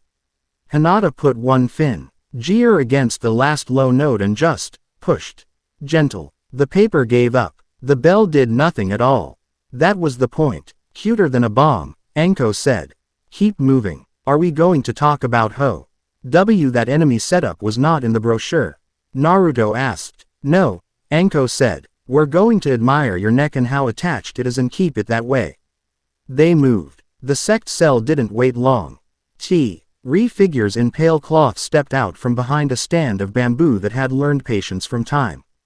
Their faces were blank without being empty, like they had practiced not reacting and had got good at it somewhere they didn't want to live. The leader, white sash at the throat, paper collar cut into small, neat teeth, raised 1 palm. A bell hung there without a string, silence written into its metal. The moment Naruto's hum brushed it, the blue inside him went thin as a word drawn in fog. Divine blood, the leader said, gently, as if diagnosing a familiar illness. Pay your tithe, kneel. Hard no, Naruto said. Because fear sometimes needed the shape of a joke to breathe around. He tucked Hinata's hand behind him with a quick touch she let him get away with. Sasuke took 1 step left. Sakura put her heel on the root that would let her push. Anko balanced on her toes like boredom could kill faster than a kunai. Temari's fan flicked lower on her back, inches in play. The bamboo sighed in time with their ribs. The bell's quiet swelled. The air thickened until Naruto felt like he was running underwater without moving. The blue wasn't gone. It was held under someone else's thumb. He wanted to fight the thumb. He didn't. He closed his mouth on his instincts and watched instead. The leader's eyelid ticked when the bamboo creaked. The left-hand sect member's weight kept drift-ing onto the outside edge of their foot. Old injury, bad habit. The right-hand member's throat swallowed at the wrong moments. Fear wasn't a sin. It was a tool you could flip. Kneel, the leader repeated. And his voice sanded the edges off the word until it sounded reasonable. Naruto didn't say no again. He said, down. He said it like a command you give a wild dog you like, low and unambiguous, ND for something like a heartbeat and a half. The sect members' bodies obeyed before their brains caught up. Their knees softened, the muscle memory of obedience overriding doctrine. Hinata didn't wait. She pushed into the pause. Quick and precise. 2 strikes to the bell holder's forearm to numb fingers, 1 to the shoulder to misalign intention. Tamari stepped and opened her fan a full notch. The blast wasn't a gale. It was a room tilting. The bell jumped, thudded the bamboo, and for a breath rang almost like a bell is supposed to ring. The blue under Naruto's skin sat up like someone had removed a hand from its face. The leader snarled, then human again. Blasphemy. Boredom, Anko corrected, and had 2 knives in him in the same motion it took to raise a brow. She didn't kill, she made wrists useless. The left-hand sect member swung sloppy. Sasuke met the strike with clean disdain and punished the bad balance with a cut that would remind the body how to stand better later, assuming later existed. The right-hand sect member grabbed at a string at their throat. Naruto Echo stepped and put 2 fingers on the string before it could pull free a second bell. No more hush, he said, and broke the cord with a twist. A small fox stepped out of nothing and everything and sat on the path. It was the size of a cat who ate well. Its fur looked like fire had slept in it a long time and woken up polite. It yawned, showing very normal fox teeth, and looked at Naruto like he'd interrupted a good nap. Kitsune, Naruto said, not sure how he knew the name. It dipped its head in a way Hat said names were for later and it had work now. It trotted past the sect leader, brushed his ankle, and the man stumbled as if someone had moved the ground half a foot. Kitsune turned once, like foxes do when they make a bed, and sat where the sect's bell had lodged in the bamboo. The quiet congealed wrong around the fox and then slid off like water on oil. The bell's hold broke. Naruto's blue didn't surge. It aligned. The fight took a different shape after that. It wasn't domination. It was subtraction. They took pieces of the sect's rhythm away until the whole stopped being a worrisome machine and became 3 people who were too devoted to a promise they'd misunderstood. The leader drew a blade like a calligraphy brush and tried to write someone's end with it. Hinata's palm refused the character. Sasuke flicked the brush aside. Sakura kicked the leader's knee in a direction knees don't love and the bamboo agreed with her, dropping a culm to force him to change angles. Anko ked the air where a throat had been a moment earlier and let the knife hum miss on purpose to make the next one hit for sure. Temari grinned, the wind making her eyes brighter. Your fox is cute, she said to Naruto. Does it bite? Only people who disrespect nap time, Naruto said. The leader saw he wasn't going to win a clean fight. He moved for mess. He flung a handful of teeth-cut papers into the air. They fluttered like doves and landed like insects, edges digging into bark. The quiet came back in clumps. Naruto felt his hum stagger. Before the bell could settle its weight again, Yugito Ni came out of the trees like a cat you didn't see until it was too late, and sometimes that was fine. She moved with a contained heat. The blue in her flames was older, a different night. Her eyes saw angles differently. Her hands broke a bell like a person snapping a biscuit for a child because we share things here. Step away from the bells, she told them, clipped, not unkind. They like to eat your edges. Noted, Naruto said. Hi. She gave him a look that accepted his existence without asking him to justify it. Yugito, she said, tracking these idiots across borders. Anko, you collect strays now. I collect weapons, Anko said. Some of them talk. Yugito said. She pivoted and let 2 quick bolts of cobalt fire slice the bell cords before the paper teeth could set. The air cleared the way a cough clears a throat. The leader tried to find a ritual and found none. Down, Naruto said again, and this time he didn't pretend it was for anyone but the enemy. His voice landed, as a weight in the space between intention and action. For a breath, the leader's shoulders obeyed and then fought through it with an ugly strength. Kitsune flicked a tail. The man's heel caught on. A root that hadn't been there a moment ago. Hinata touched a point under his ribs. He forgot how to raise his arm. They didn't kill. They made leaving smarter than staying. The leader hissed, a sound that didn't belong to a throat. He pulled a small white sigil from inside his sleeve, pressed it, and reality made room for his escape. The 2 subordinates stumbled after him into a silence that didn't drag. Temari closed her fan and let them regret surviving. You okay? Yugito asked without making it about anyone's pride. Naruto looked at his hands. The blue under his skin cupped his bones instead of scraping them.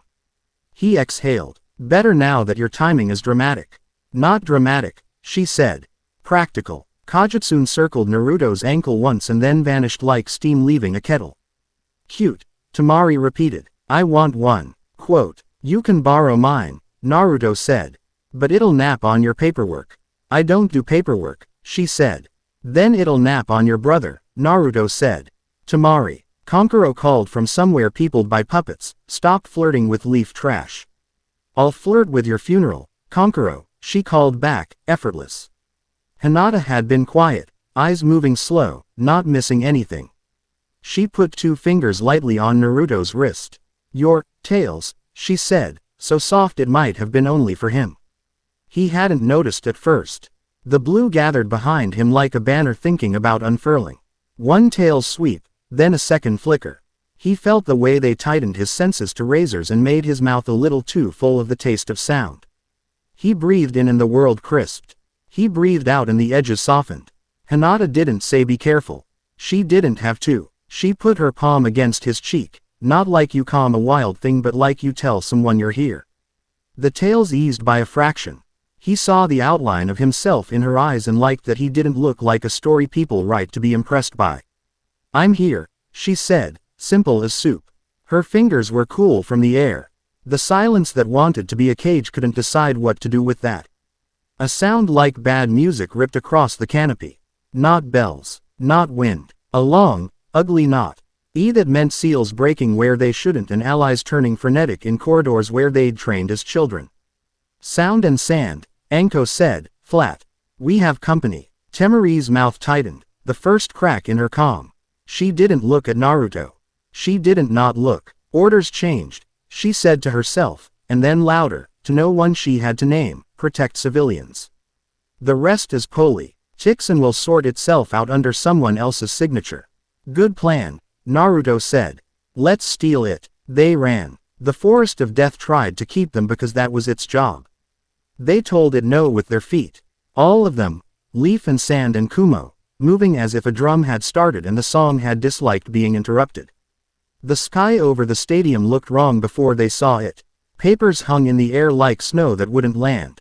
Layers of genjutsu tried to convince people their ears were lying. People listened badly and then better. Inside, smoke from broken tiles rolled along the rafters in lazy sheets. Sound nin darted like wasps. Sand nin held positions they had to hold and hated it.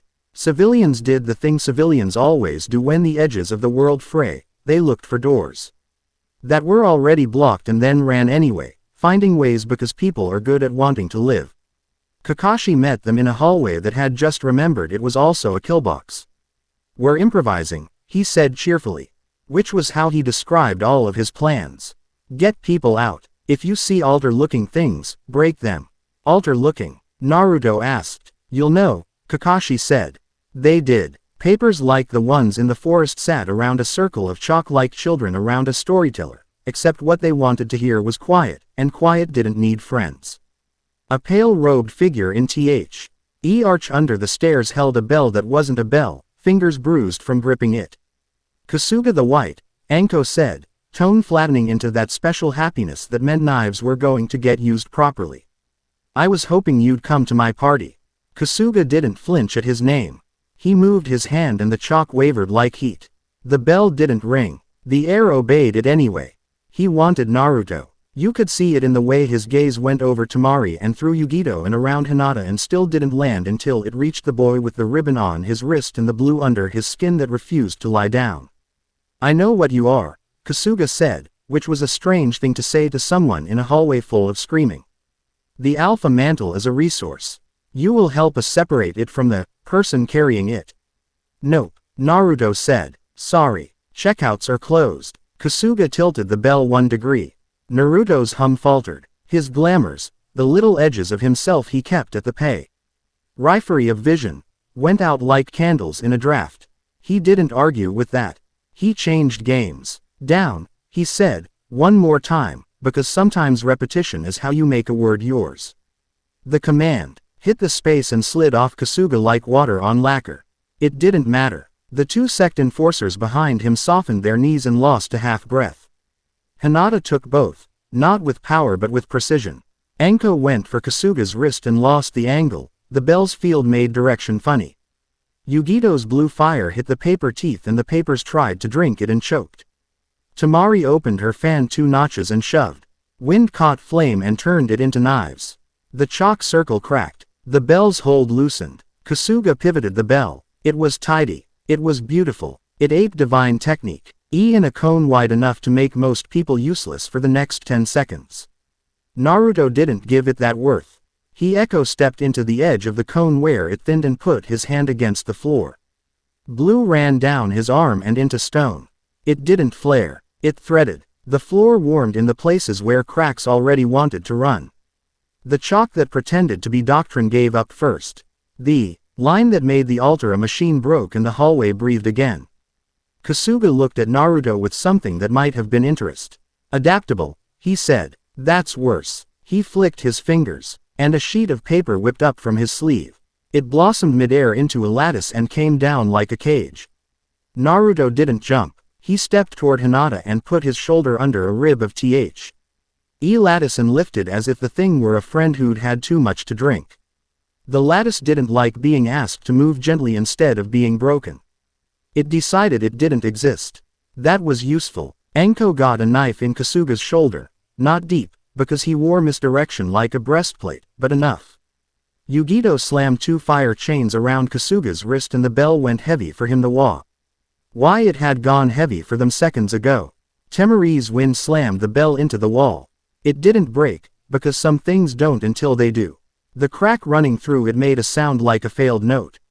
The blue behind Naruto broke past the part of him that liked rules and tried to unfurl fully. 2 tails, clear as flags. His mouth filled with the taste of copper and desire to run things to ground.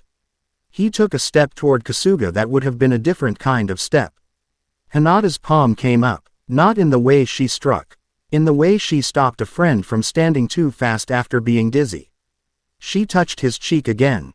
And her voice came through the snap of seals and the hiss of thrown steel and the thud of feet on wood. Stay, she said, soft, a mirror to his earlier, down, except this wasn't a command. It was a request he wanted to honor.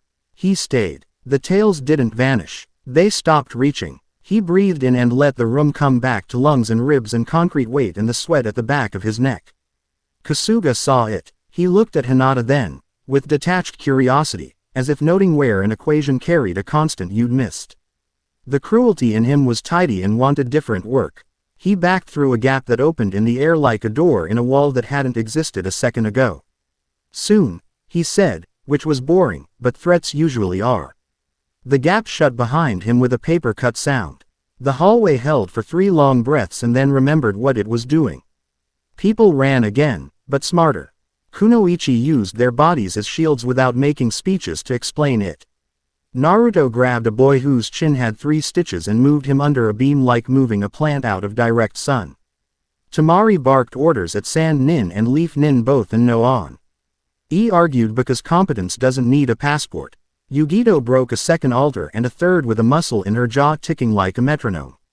Kakashi's voice crackled back over the mess.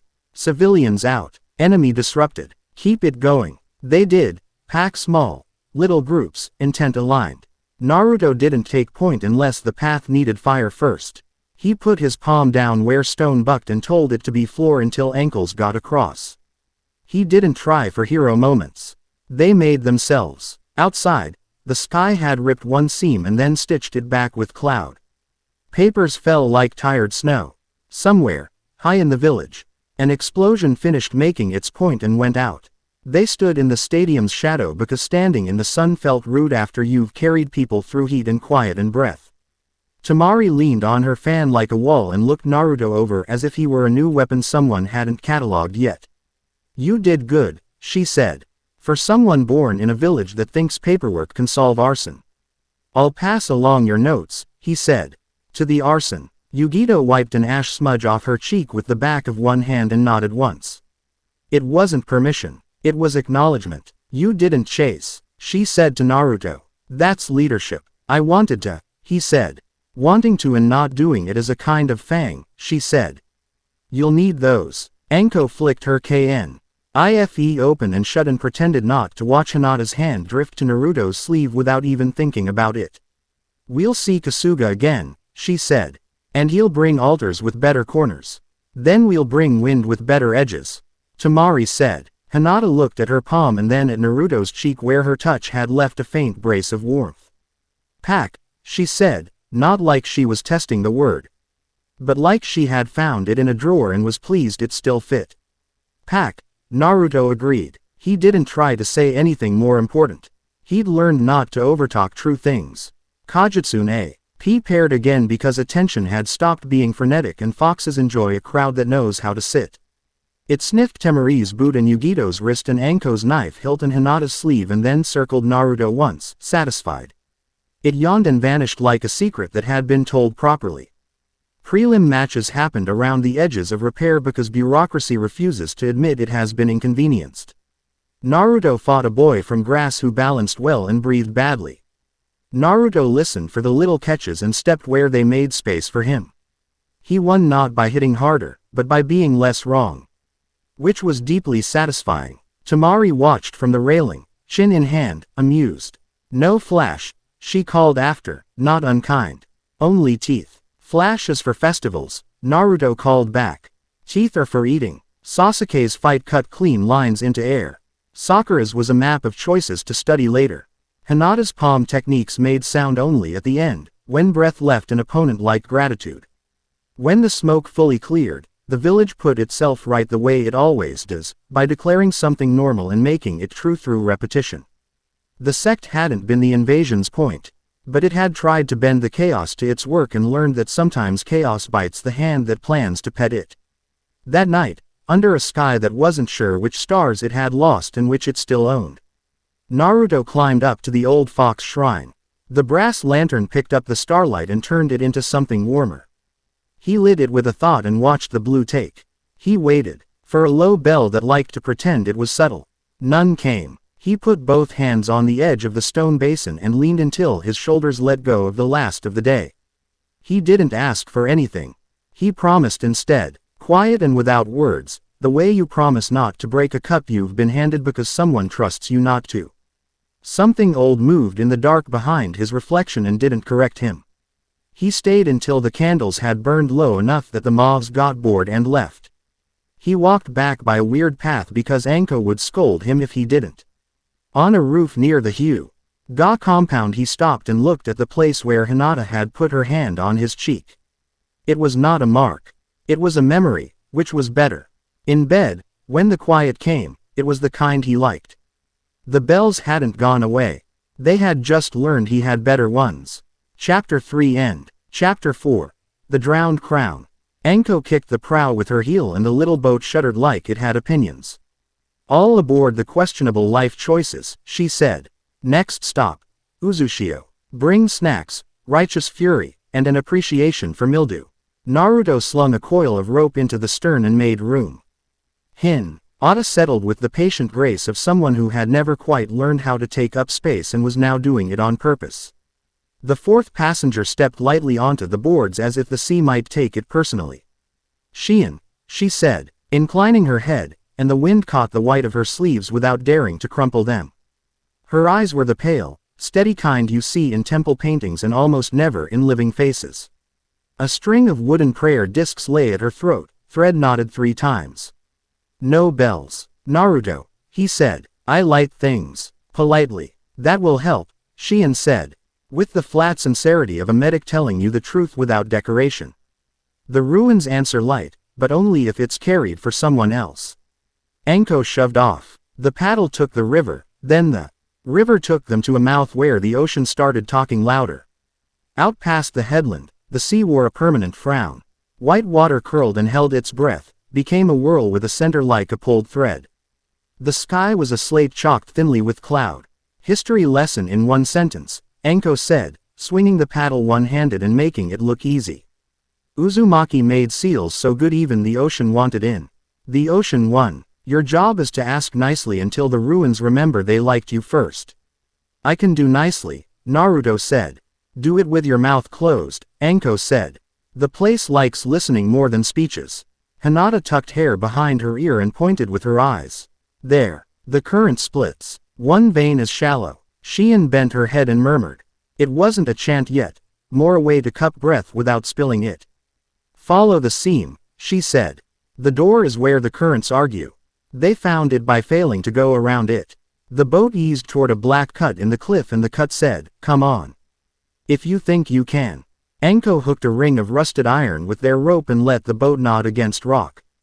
The cave tasted like iron filings and old smoke. From here, she said, we walk.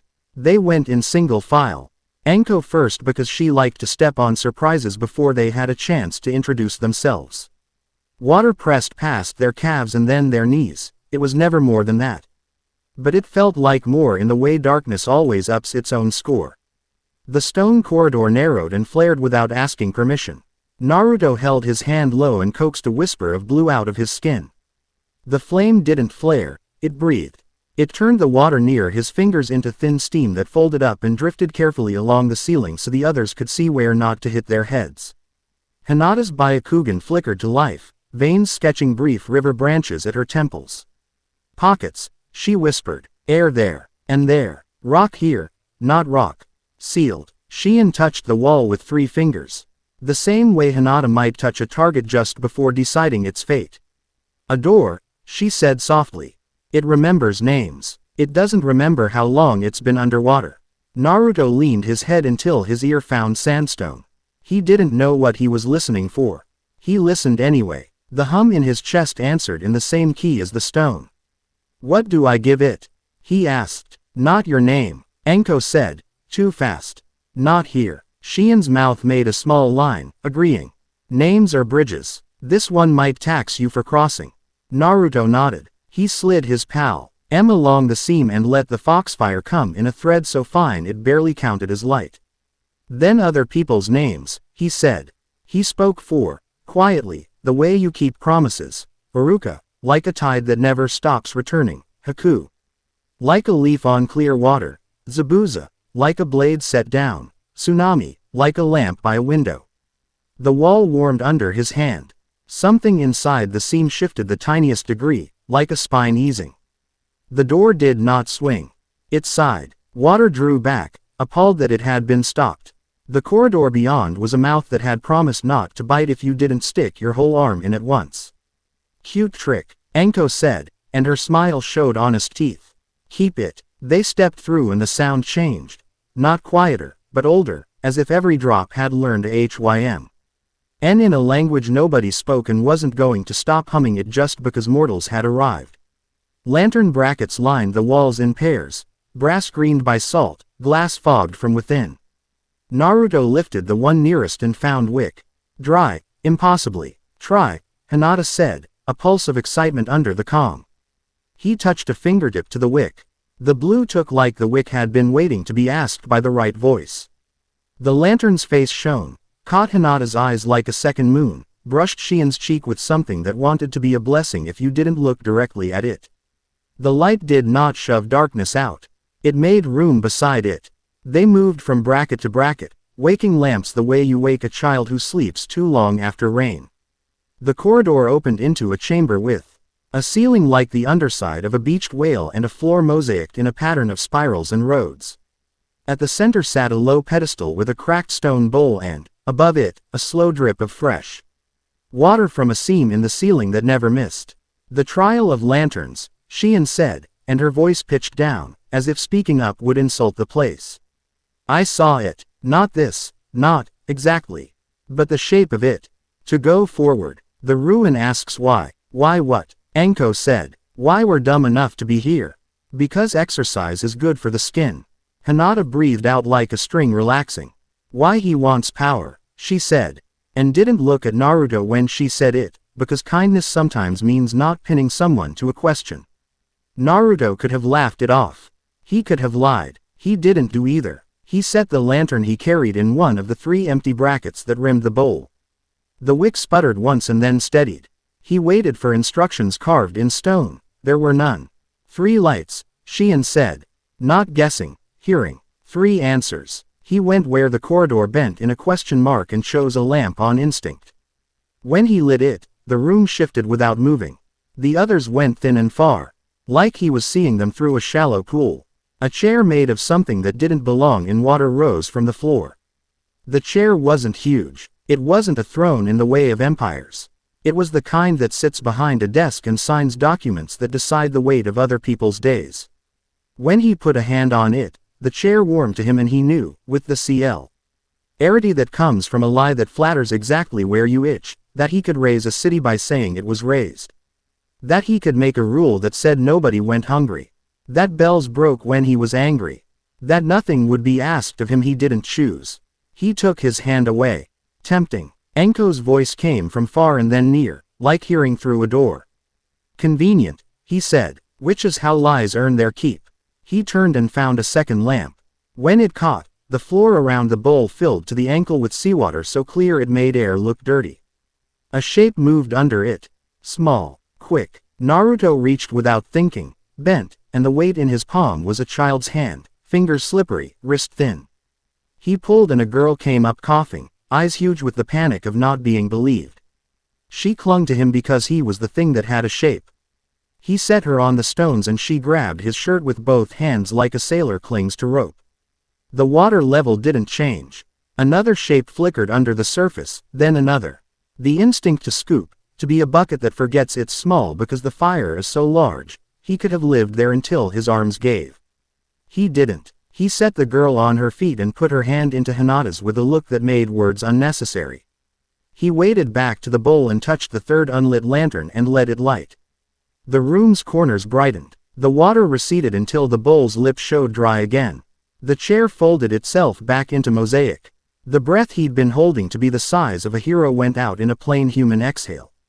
"You're not going to sit," Enko said, even though they all knew. "If I sit," he said, "I'll spend all my time making sure people don't see me sitting." Shion nodded, grave and pleased. "We pass." He wanted to say he didn't. That he had only stepped around a trap set for him by a place that remembered what ambition smelled like. But the lanterns along the wall answered with a long sigh, the kind you make when a fever breaks. They went on. The labyrinth didn't care for straight lines. It preferred suggestion. Arches that remembered having doors, balconies with no rooms attached, a stair that finished itself as you walked it. The tide in the walls lifted and settled like a patient animal. Once, Naruto touched stone and felt another hand press back for a heartbeat as if someone on the other side had also been looking for doors. He kept lighting lamps. He did it like a ritual and not a habit. Light, breathe, look to see who needed the light more. Hinata's fingers found his sleeve and left it, not because she needed, but because the contact kept the tails behind his spine from pretending the world had become prey. Shion hummed snatches of a song that calmed seals, not the animal kind, the writing kind. And sometimes the stone itself eased. They reached a hall where the floor was shallow water to the shin and the ceiling a dome with a split in it, sunlight coming through as if remembered from a different day. At the far end, a freestanding shrine rose out of the pool. 4 pillars, a roof with no walls, and under it, a stand that once held a scroll case and now held air. Around the pillars, paper teeth hung in vertical curtains. Enko's mouth did that pleased thing knives do before work. "Hollow sealers," she said. Kasuga the White stepped from behind one of the curtains a face that had finally invested in an expression. He looked almost delighted. "Thank you," he told Naruto, "for doing the difficult part. Trials are dreary. Outsourcing is efficient." Naruto's first instinct was to throw something. He didn't. The water around his shins would carry force weird. He registered where Hinata was without looking. He registered Shion's breath settle low, readying AC. Hand that would cost her more than anyone else here. "You were right," Kasuga said mildly, almost to himself. "Leadership through low spectacle. People like you because you don't try to shine. They will follow you more easily when we pull the mantle off your bones." "Tell me you hear how creepy you sound," Naruto said. Kasuga tipped the bell he held. It didn't ring. It inhaled. Light in the room bent its head and agreed to hold breath.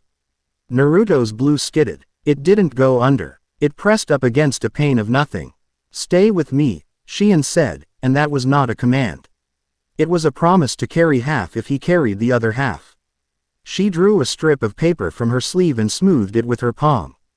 Her voice dropped to a tone that made the water pay attention. "Lanterns, be asked by the right mouths." The paper curtains shivered as if a door had been opened in a different climate. The null abated a hair, enough to breathe into. Hinata slid ahead and tapped 3 points in the water with the side of her hand. Ripples crossed and cancelled. The farthest paper strip drooped, wet, an edge longer than its neighbor now.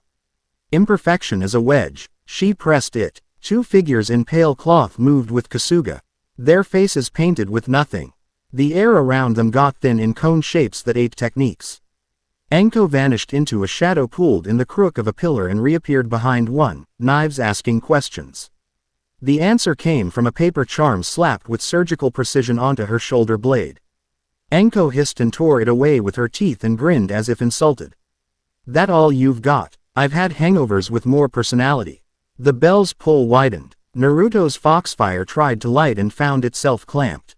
He didn't push. He reached sideways instead, where wind might have lived if Tamari were here. She wasn't. He made do with what the room gave.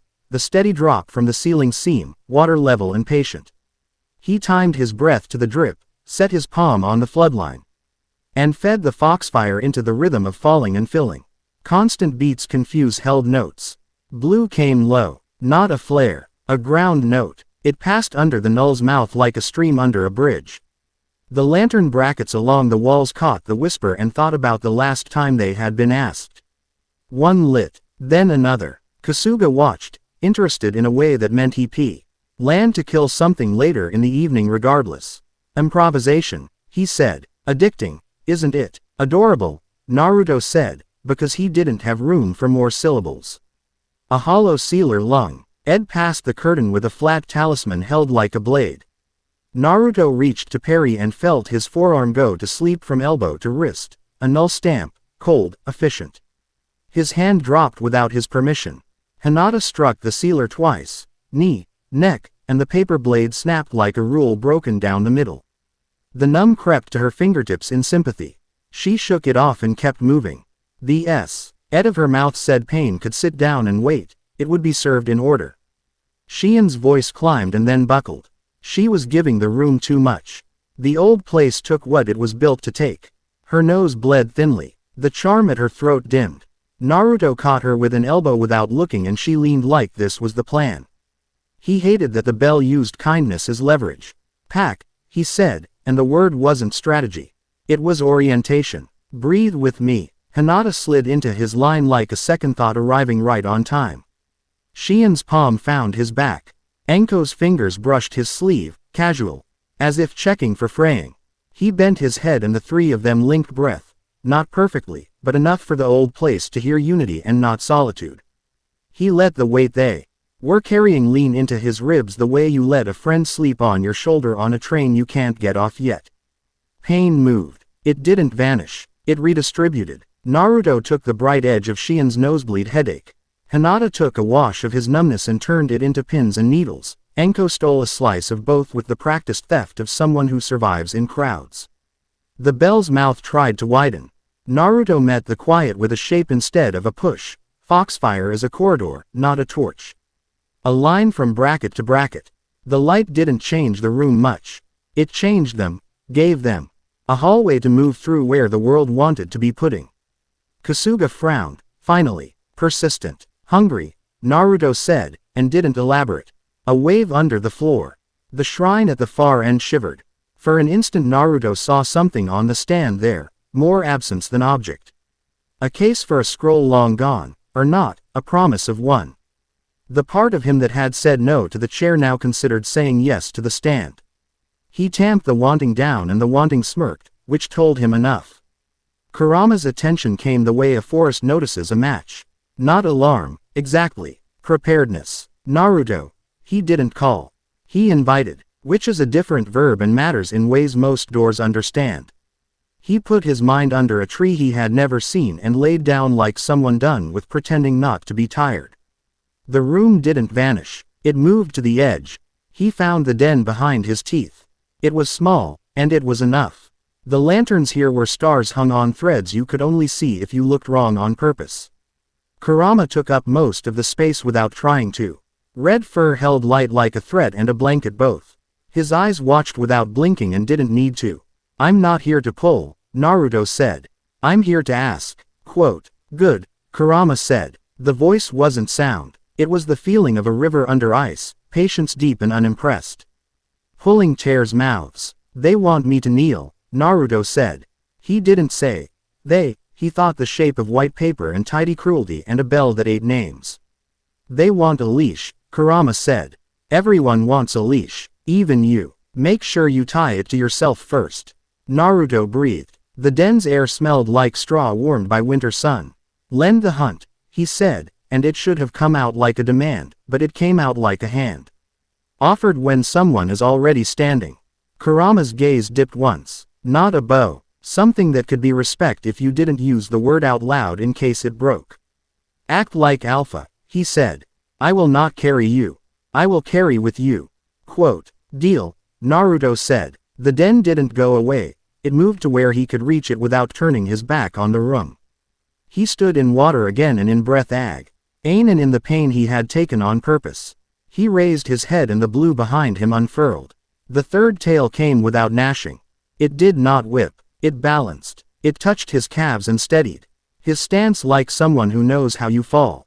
A circle of small flames appeared above his brow. Not touching hair. Not burning skin. Lanterns the size of coins. 9 ghost lights that orbited once a. ND then chose to rest like a crown made by hands that had decided ceremony was less important than statement. Shien's voice caught and then strengthened, finding the pitch the room preferred. Hinata's fingers pressed his wrist once, present. Simple. Kasuga lifted the bell to smash it against the pillar, to make more silence. Yugito would have lit it and Tamari would have cut the air around it, but they were not here. Naruto took one step and asked the lanterns to decide where truth lived in the room. Foxfire burns lies. The foxfire broke along edges that were false and stubborn. The paper curtains browned where their ink declared the world smaller than it is.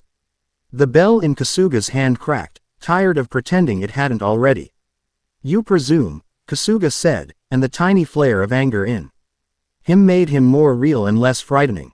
Constantly, Naruto said. The hollow sealer to Kasuga's right lunged and met Anko's knife the way fate meets a plan, slightly to the left of expectation, and all the worse for it.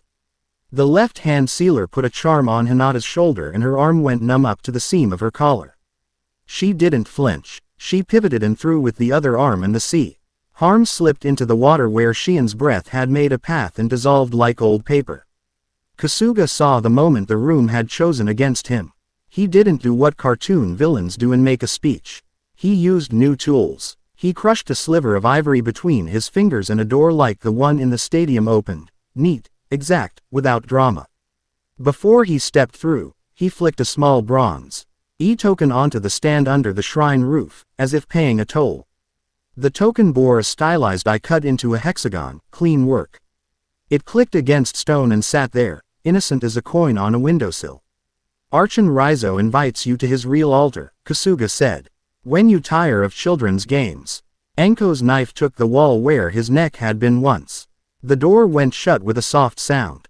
Naruto stood in water and felt his third tail keeping him inside himself and realized he was shaking, not with rage, not with fear, just with the effort of carrying what he'd asked to carry. Shien's chant dwindled. She swayed. Naruto moved before she fell. She went limp against his shoulder in the way of people who have paid and can't make change. He lowered her to the dry lip of the pool. Hinata knelt, and touched Shien's face with 2 fingers, the way you confirm someone is still here and more than habit. She'll be fine, Hinata said. Later, Naruto agreed. He looked up at the bronze token. It looked back with an eye that wasn't an eye. Trap, Anko said. Invitation, Naruto said. Those are the same hat, Anko said. Different feathers. He didn't pick it up. Not yet. He walked perimeter of the shrine and touched a pillar with his palm and the lantern crown flared a fraction, not for show, only to remind the room who he was promising to be. The water shivered. Somewhere deep, something unclenched. The tide in the walls receded an inch. Then another. The ceiling seam let go one last bright drop and then the drip steadied into silence that wasn't hostile. The current in the corridor outside softened its shoulders. The ruin had accepted a price and given change back in a currency you couldn't spend in town.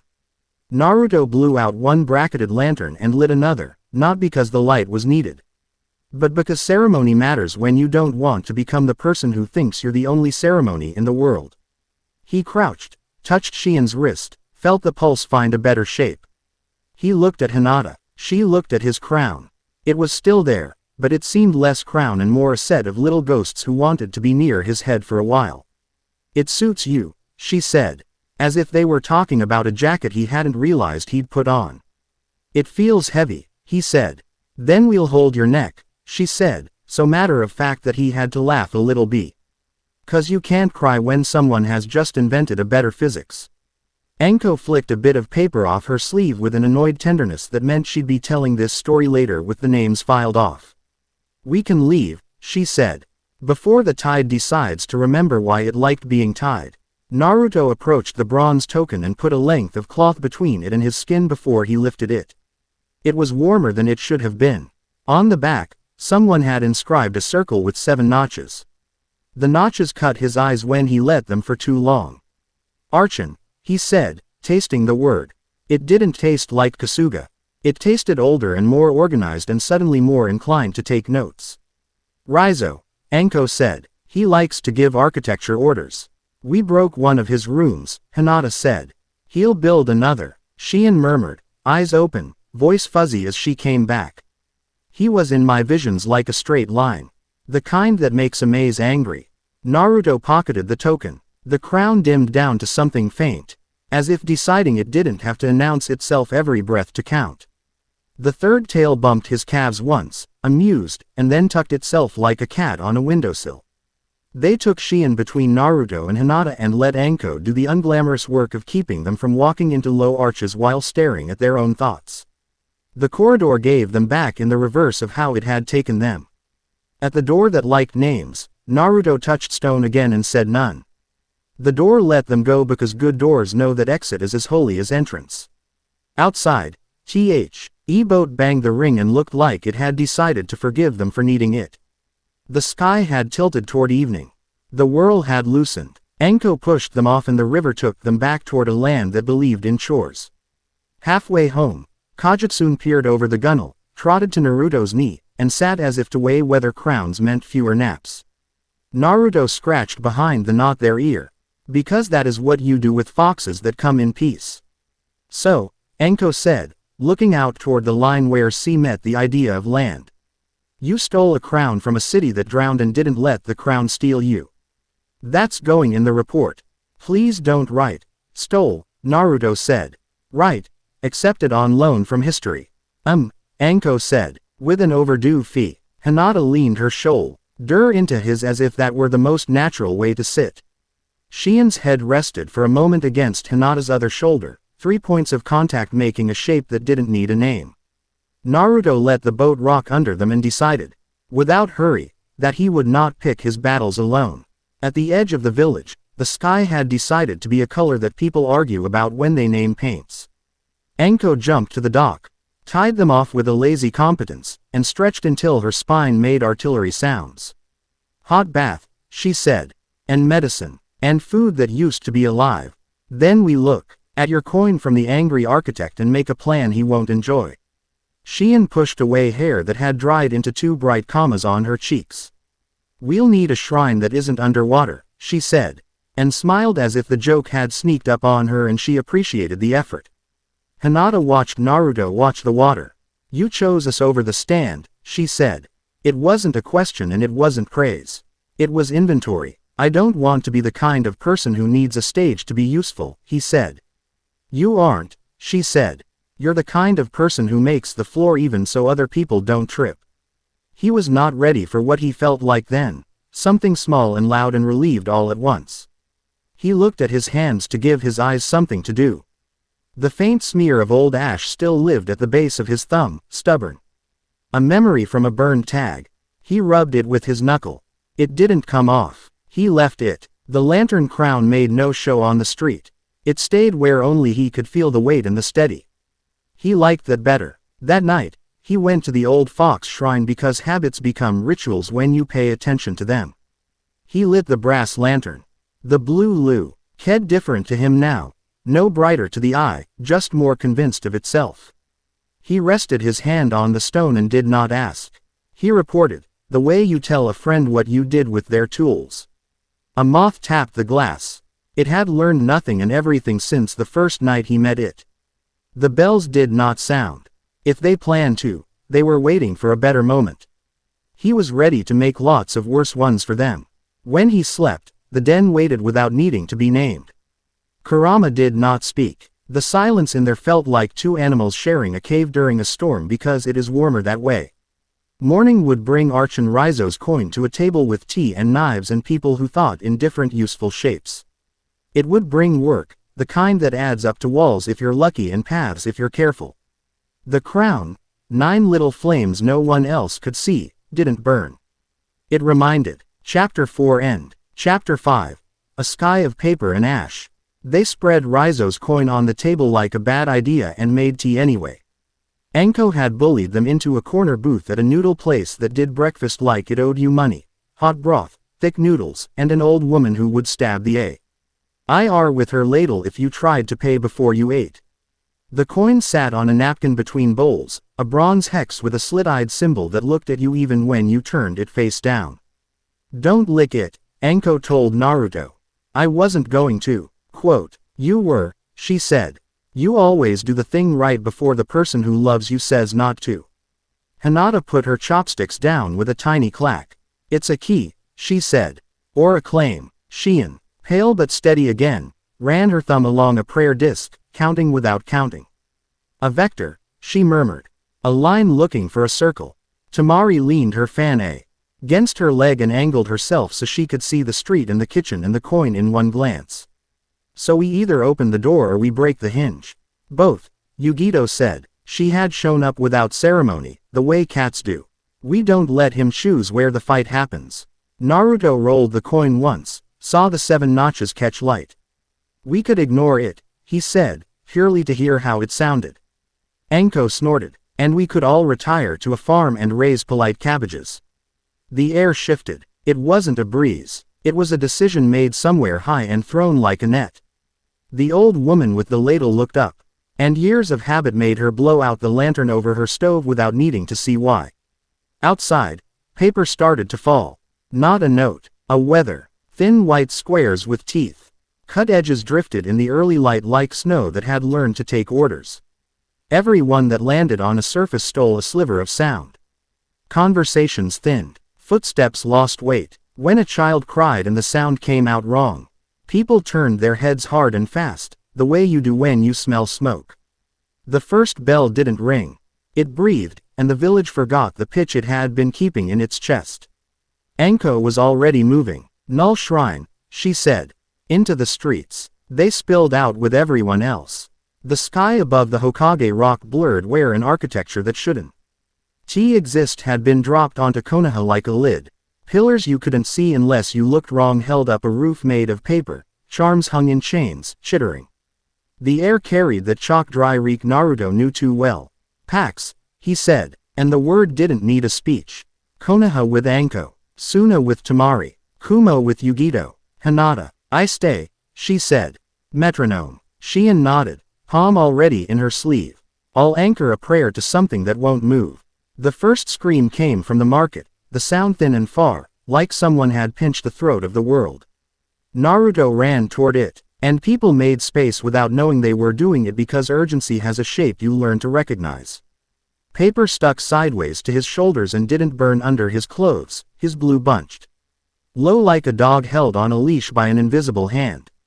A woman stumbled with a baby in her arms, face set for panic. Paper teeth had landed all around a cart, a little altar built out of nothing. Naruto slid under the shafts and put his palm against the cart's wheel.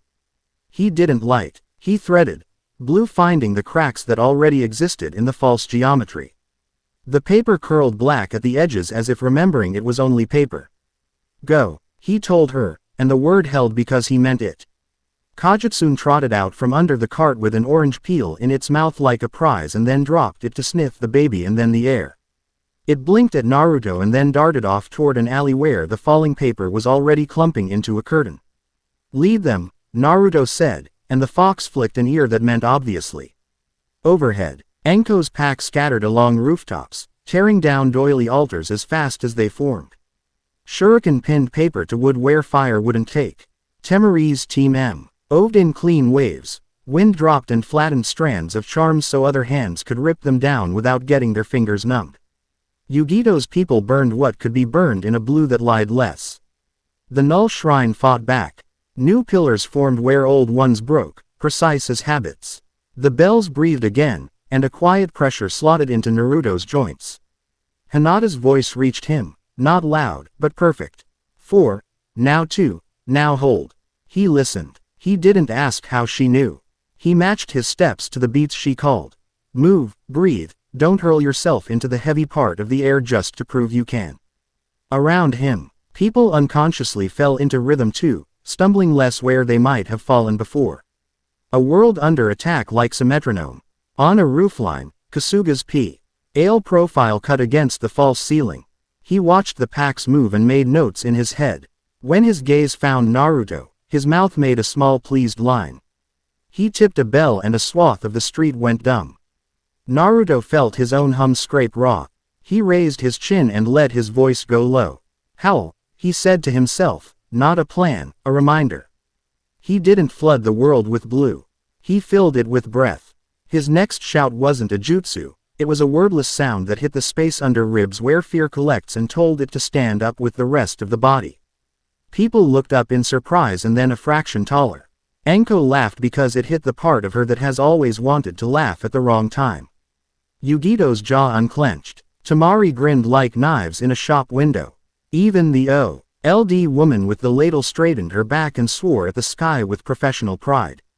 The alpha howl didn't change chakra. It changed choice. The shrine couldn't swallow that. Shion knelt in the shadow of a fountain and wrote a circle with water for ink and breath for pen. Be nailed, she said, not to the village, but to the air lying about what it was. Her charm hit the invisible pillar nay. Arrest the Hokage rock and stuck like steel into soft wood. The pressure above them staggered, a table with one leg kicked out a half-inch. Raizo chose that moment to step into being on the roof of the mission tower. Because men who design rooms like people to see their entrances. He looked exactly the way his coin had promised. Straight lines, clothes arranged so symmetry could take a bow, a face. That preferred describing things to feeling them. He spread his hands and the charm strung between the pillars tightened, went from drift to grid. Citizens of Konoha, Raizo said, voice mild and just large enough. And Naruto wanted to punch him for choosing mild. Your divine-blooded will be audited. Please remain calm, and the process will be efficient. Efficient, Enko said, and spat off their roof. Raizo tilted his head at her like she'd provided an expected data point. His gaze slid to Naruto the way ink slides when you tilt the paper. Alpha, he said, as if testing whether the word would stick. Naruto flexed his fingers and felt the lantern crown's faint weight. There, not for show. He didn't reply. He had no interest in arguing titles. Raizo lifted 2 fingers. The paper sky thinned, just enough for something else to come through. Shirogane descended like a solution to a problem no one had asked out loud. He did not crash. He did not blaze. He touched the air as if gravity worked for him now. White hair bound in a way that promised it never touched anything without permission. Robes that were the color of not being noticed until too late. His eyes were a calm insult, evaluating, bored at being impressed. He did not speak first. He put his palm out and a tug ran through Naruto's chest like a fishhook. It wasn't pain. It was an accounting. Tithe called in, interest compounded. Every bloodline in range felt it in some degree, a check mark in the bones. Hinata staggered, a breath caught wrong, then steadied. Yugito's blue flames licked and went thin, then snapped back. Temari's wind flicked the paper in every direction at once and made it decide it hated being told what to do. Naruto stepped onto a rooftop without remembering the transition. He wasn't alone when he arrived, Hinata at his shoulder. Temari a pace behind, Yugito to the right like a hinge, Enko already there and pretending she'd been waiting for hours. Raizo watched, pleased that habits aligned where his numbers said they should. Shirogane watched like he was trying out measurements. Kitsune Alpha, he said, and managed to make it sound like a genus he'd found in a book. Your line O's. Hey, hard pass, Naruto said, and the words wouldn't have been enough 2 months ago. They were now, because of the way he said them, steady, not shiny. Shirogane flicked his fingers. Space pinched. Naruto's blue ran toward the pinch the way water runs downhill. He let it, because forcing it back would have fed the drain. He stepped sideways into the path the pull made and let it slide past, like stand in a river's slack water instead of fighting the main current. Kaleid Den, he said under his breath, not a jutsu word, a picture to himself. He echo-stepped in a series, 3 inches left, a breath down, a shift forward. And every step left a skin of image behind, a plausible Naruto in an implausible place. Temari's fan took half those ghosts and made them move in different winds, angles bending where you expected straight lines. Hinata wrapped a sliver of vision around 3 of the images and made them feel like bodies for a heartbeat. Seals in Naruto's sleeve found edges in the air and made lines there. It wasn't genjutsu. It was a room full of near-truths. Shirigane's pull sharpened. He had seen illusions. He had eaten gods. He rejected all but one body and reached. Anko put a nif in the reach that would have become an arm, a small insult that meant nothing and everything. Yugito flung 2 blue chains that anchored to nothing you could see and something you could feel. Shien's prayer seal on the fountain trembled and then bit deeper. Shirigane finally bothered to speak. You are clever. Add more. Naruto didn't. He thinned. He moved between his notations of himself and chose the quieter ones. The ones that didn't throw light so much as hold it steady. The lantern crown warmed, a weight you could forget because it wasn't interested in proving its existence. He felt Kurama behind him, not pushing, pacing. Shirigane changed instruments. The pull became a press, a tithe squeezed from every breath. Naruto's lungs argued, then obeyed. He set a foot and felt the roof ream. Mber being tree and then being board and then being field. He put his blue in those memories instead of letting it run toward the pressure. Temari's voice, even. We cut paper. We don't cut air. Make me a sheet. Naruto raised his palm and coaxed foxfire as thin as a ribbon. Temari took it and fanned it. The flame flattened into a plane the size of a door. She angled it once, twice, 3 times, the third caught a chain of falling charms and turned them into smoking confetti. They drifted, then dissolved, because paper will be paper when you shame it into remembering. Raizo frowned for the first time. He gestured, small correction to an architecture that offended him if it wasn't perfect. The shrine's grid flexed, tightening. Shirigane looked at the chain of packs working in rhythm and decided to be an event. He widened his hand. The pull sharpened into a spear and came for Naruto's chest like audit-turned weapon. Hinata moved before Naruto told her not to. She stepped into the line and turned her body into a hinge. Her palm hit the spear's side where it had been a breath earlier, not pushing it aside, but reminding it how to miss. It did, by a hair, and went through 3 of Naruto's near selves which didn't bleed because they had no blood to offer. Stay, she said quietly, the way she had in the stadium, and the tails unfurled without reaching. 3rd, 4th, a hint, then a decision not to leave the scabbard. Kurama leaned forward in the den, amused. Naruto stopped trying to fight what Shirigane was. He asked what Shirigane believed in. Tithe. The word had rules.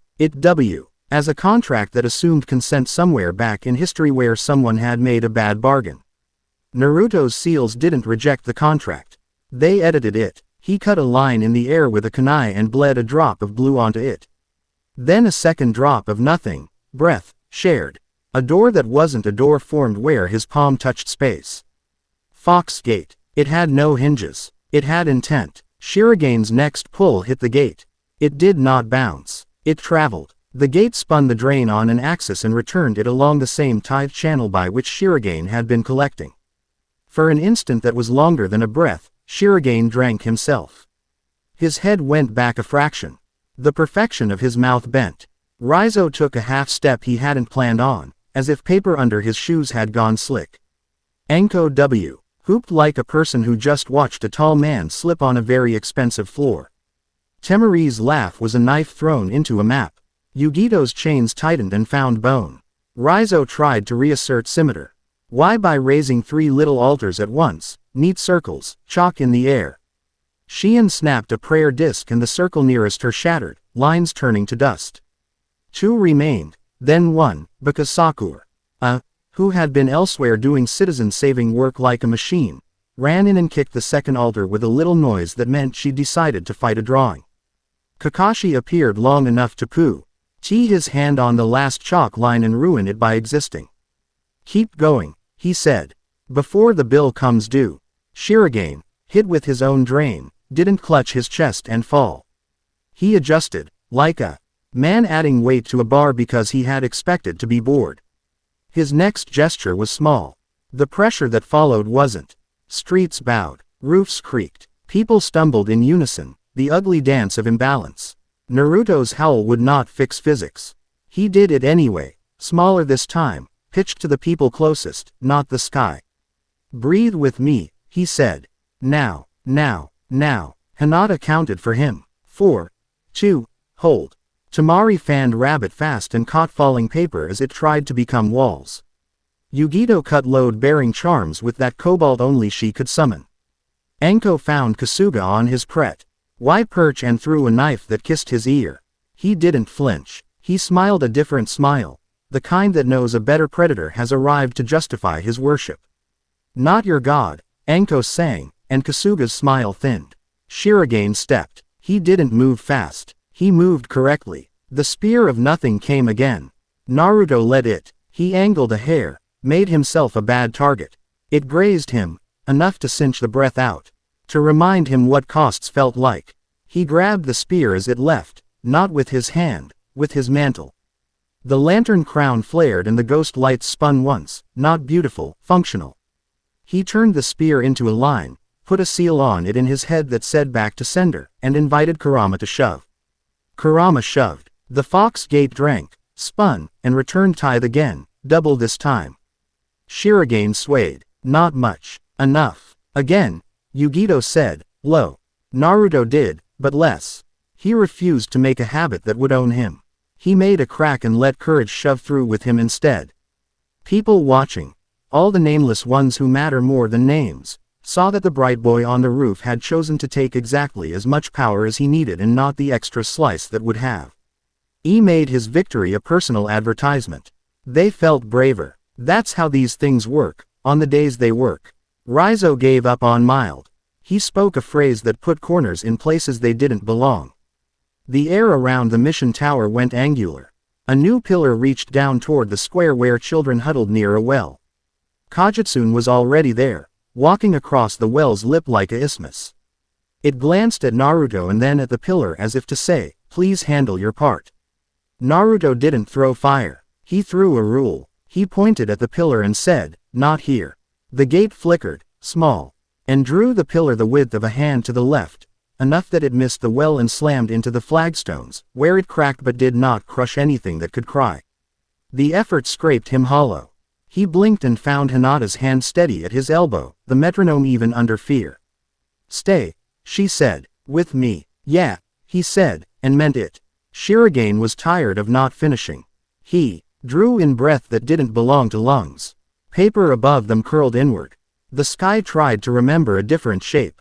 The village bent. Naruto had one more trick and hated it because it wasn't a trick. He let himself be seen. Not in a flare way. In the opposite. He lowered his hand. He turned his face so people could see the part of him that had been a boy at a shrine lighting candles for strangers he would never know. He could feel them. Their breaths, their small decisions, their unwillingness to let a roof made of lying paper redefine their home. He didn't drag that into himself. He stood where it could include him. The lantern crown warmed. The ghost lights pulsed. The blue under his skin came up, not roaring, not bristling. Present. He let himself be the thing people lined up behind because lines help in a disaster. Shirogane's pull hit that steadiness and found it hard to move. You make packs, he said, almost with interest. You are an amplifier. I am, Naruto said. So stop talking to me like I'm a battery. Kurama laughed, a dry river sound. Finally, they pushed together. This time when the gate spun the tithe back, Shien's prayer nailed it to the ground. Temari's wind gave it an edge. Yugito's chains held it straight.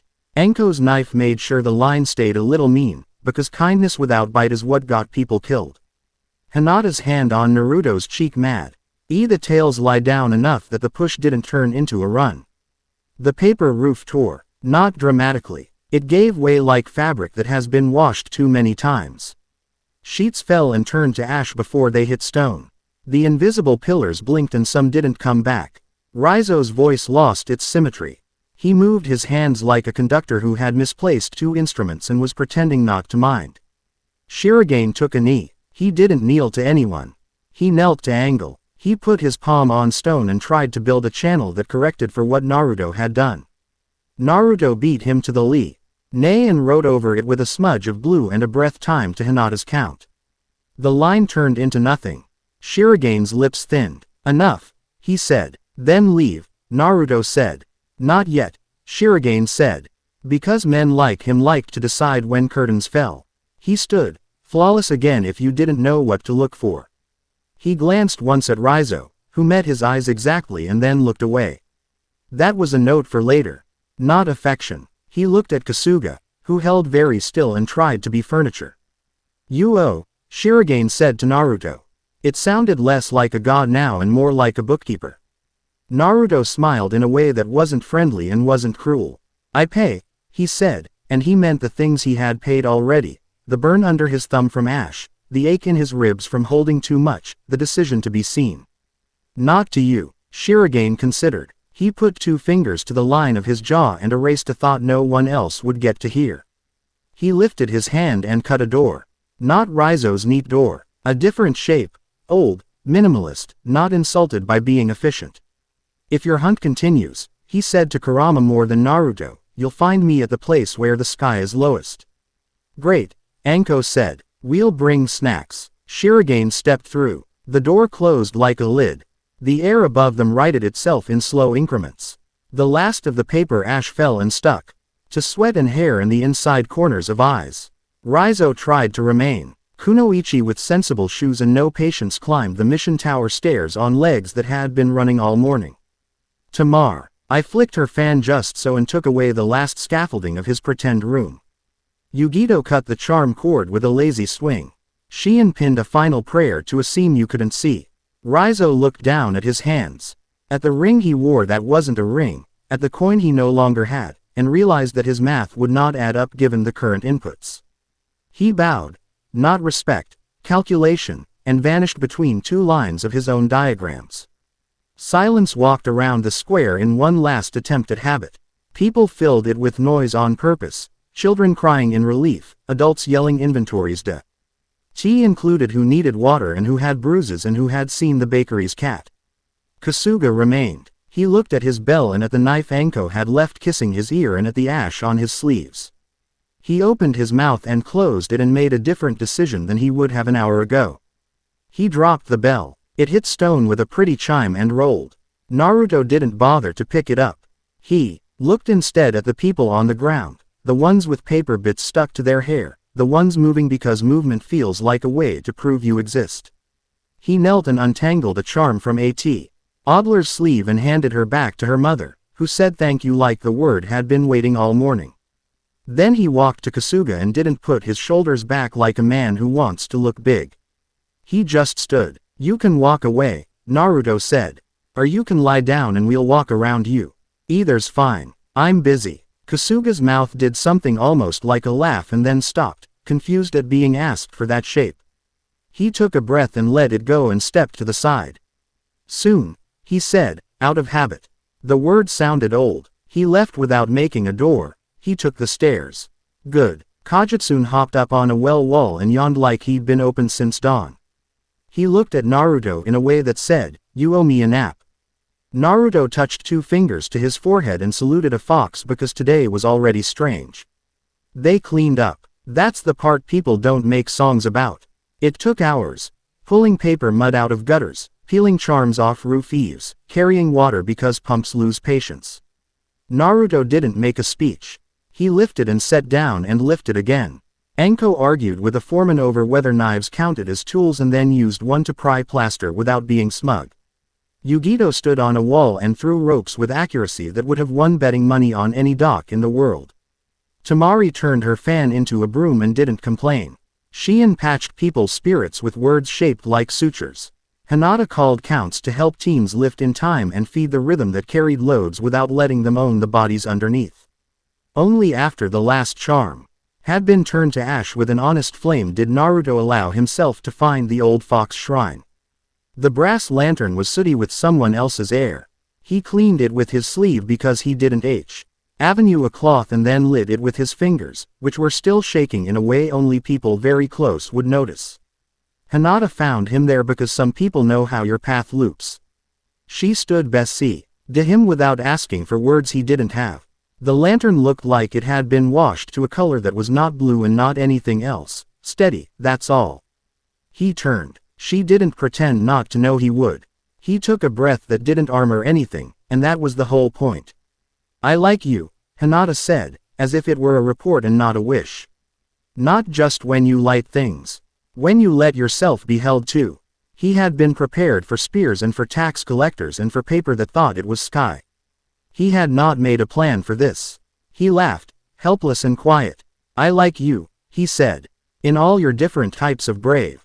She blushed like a person and not a character. Okay, she said, which is how honest people say me too when they don't want to make a ceremony out of breathing. Tamari appeared at the edge of the clearing, fan on her shoulder. About time, she said, tone dry enough to build a house. If you two are going to be gross, at least face the other way so the shrine doesn't have to watch. Jealous, Naruto said. Of what? Tamari said. Your terrible taste. Yugito patted in and took a post against a tree like a cat who accidentally became part of a conversation. He did good, she said to Hinata, as if Hinata might need confirmation. He didn't chase. He made rooms. He let us in. Alpha, Tamari said, this time without a joke to push the word away. Naruto didn't deny it. He didn't reach for it either. We're not done, he said. Shiragene's going to do this someplace with worse weather. Then we'll go where the sky is lowest, Enko said from the path. Arms full of stolen charms she planned on dissecting later. Wear shoes you can run in. Shion tipped her head, listening to something no one else could hear. Not today, she said, relief and warning in the same breath. Today is ours. They didn't hold a feast. They held a porch and tea and bowls of something that would put weight back where fear had taken it. As evening pushed in, Naruto took a slow walk along the roads that had spent the day remembering themselves. People called to each other across alleys in the way of folks who have decided to be neighbors again. The old woman W.I.T.H. the ladle wrapped a table to get a boy's attention and handed him an extra dumpling when he apologized without being told to. On the mission tower, a pair of Chunin hammered nails into a brace and argued about whether the brace needed to be there at all. Near the bridge where the river pinched into city, Tizuna popped up out of nowhere like a spirit summoned by that much wood. He'd come to brag about construction methods to anyone who didn't run away first. He saw Naruto and smirked. You see your lights from that ruin of yours? He asked. Looked like the lantern span got cousins. Yeah, Naruto said. Keep yours honest and ours will stay polite. Tizuna grunted, pleased to be given a job that involved hammers. At the shrine, when the moth smacked itself into the glass and then remembered it could land on the metal instead. Naruto felt the den behind his teeth open like a door into air that had been breathed by someone trustworthy. Kurama's attention shifted, amused. You did not sit. Good. Didn't want to miss the view. Naruto said. You wanted to carry something, Kurama said. You did. You didn't steal. You borrowed. You'll pay interest. I will, Naruto said. He didn't say gladly, because that would be a lie on bad days. He said it in a way that left room for hating the weight and carrying it anyway. He stayed until the candles lowered themselves and the night agreed to be night again. Then he took the weird path home, onto a roof, off a wall, down a lane that would make Anko happy because no one sensible used it at night. On a roof edge, Tamari waited with the fan across her knees like a bench. One thing, she said, like she'd been saving it. If you ever make leadership about showing off, I'm going to hit you with this thing until you remember why we like you. Deal, he said. You'll have to catch me. I will, she said, no bravado. Near the Hyuga compound, Hinata stood with a paper bag he hadn't noticed her go by. Dango, she said, for surviving audits. He took the skewer like receiving an award. You're sure? I am, she said. Also, I already ate my half on the way over. So it's not sharing if I watch you eat. They stood shoulder to shoulder, chewing in companionable silence. The sky had scabbed over in places where the paper had torn. You could see stars through the gaps. They didn't argue about what count meant. Tomorrow, Hinata said. Tomorrow, he agreed. He slept without bells. When he dreamed, he was a lantern on a low wall. People took light from him and lit their own and set them in windows, and the street decided it would keep being a street. Morning would come with repairs and paperwork and Anko swearing at both until she got bored enough to do them quickly just to be done. The Pale Sect would try again somewhere with angles to their liking. Shirogane would step under a sky that leaned too close and expect worship and find a hunt instead.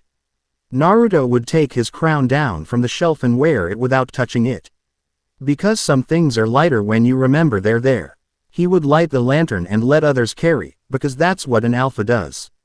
He would learn names. He would keep them. Chapter 5 End.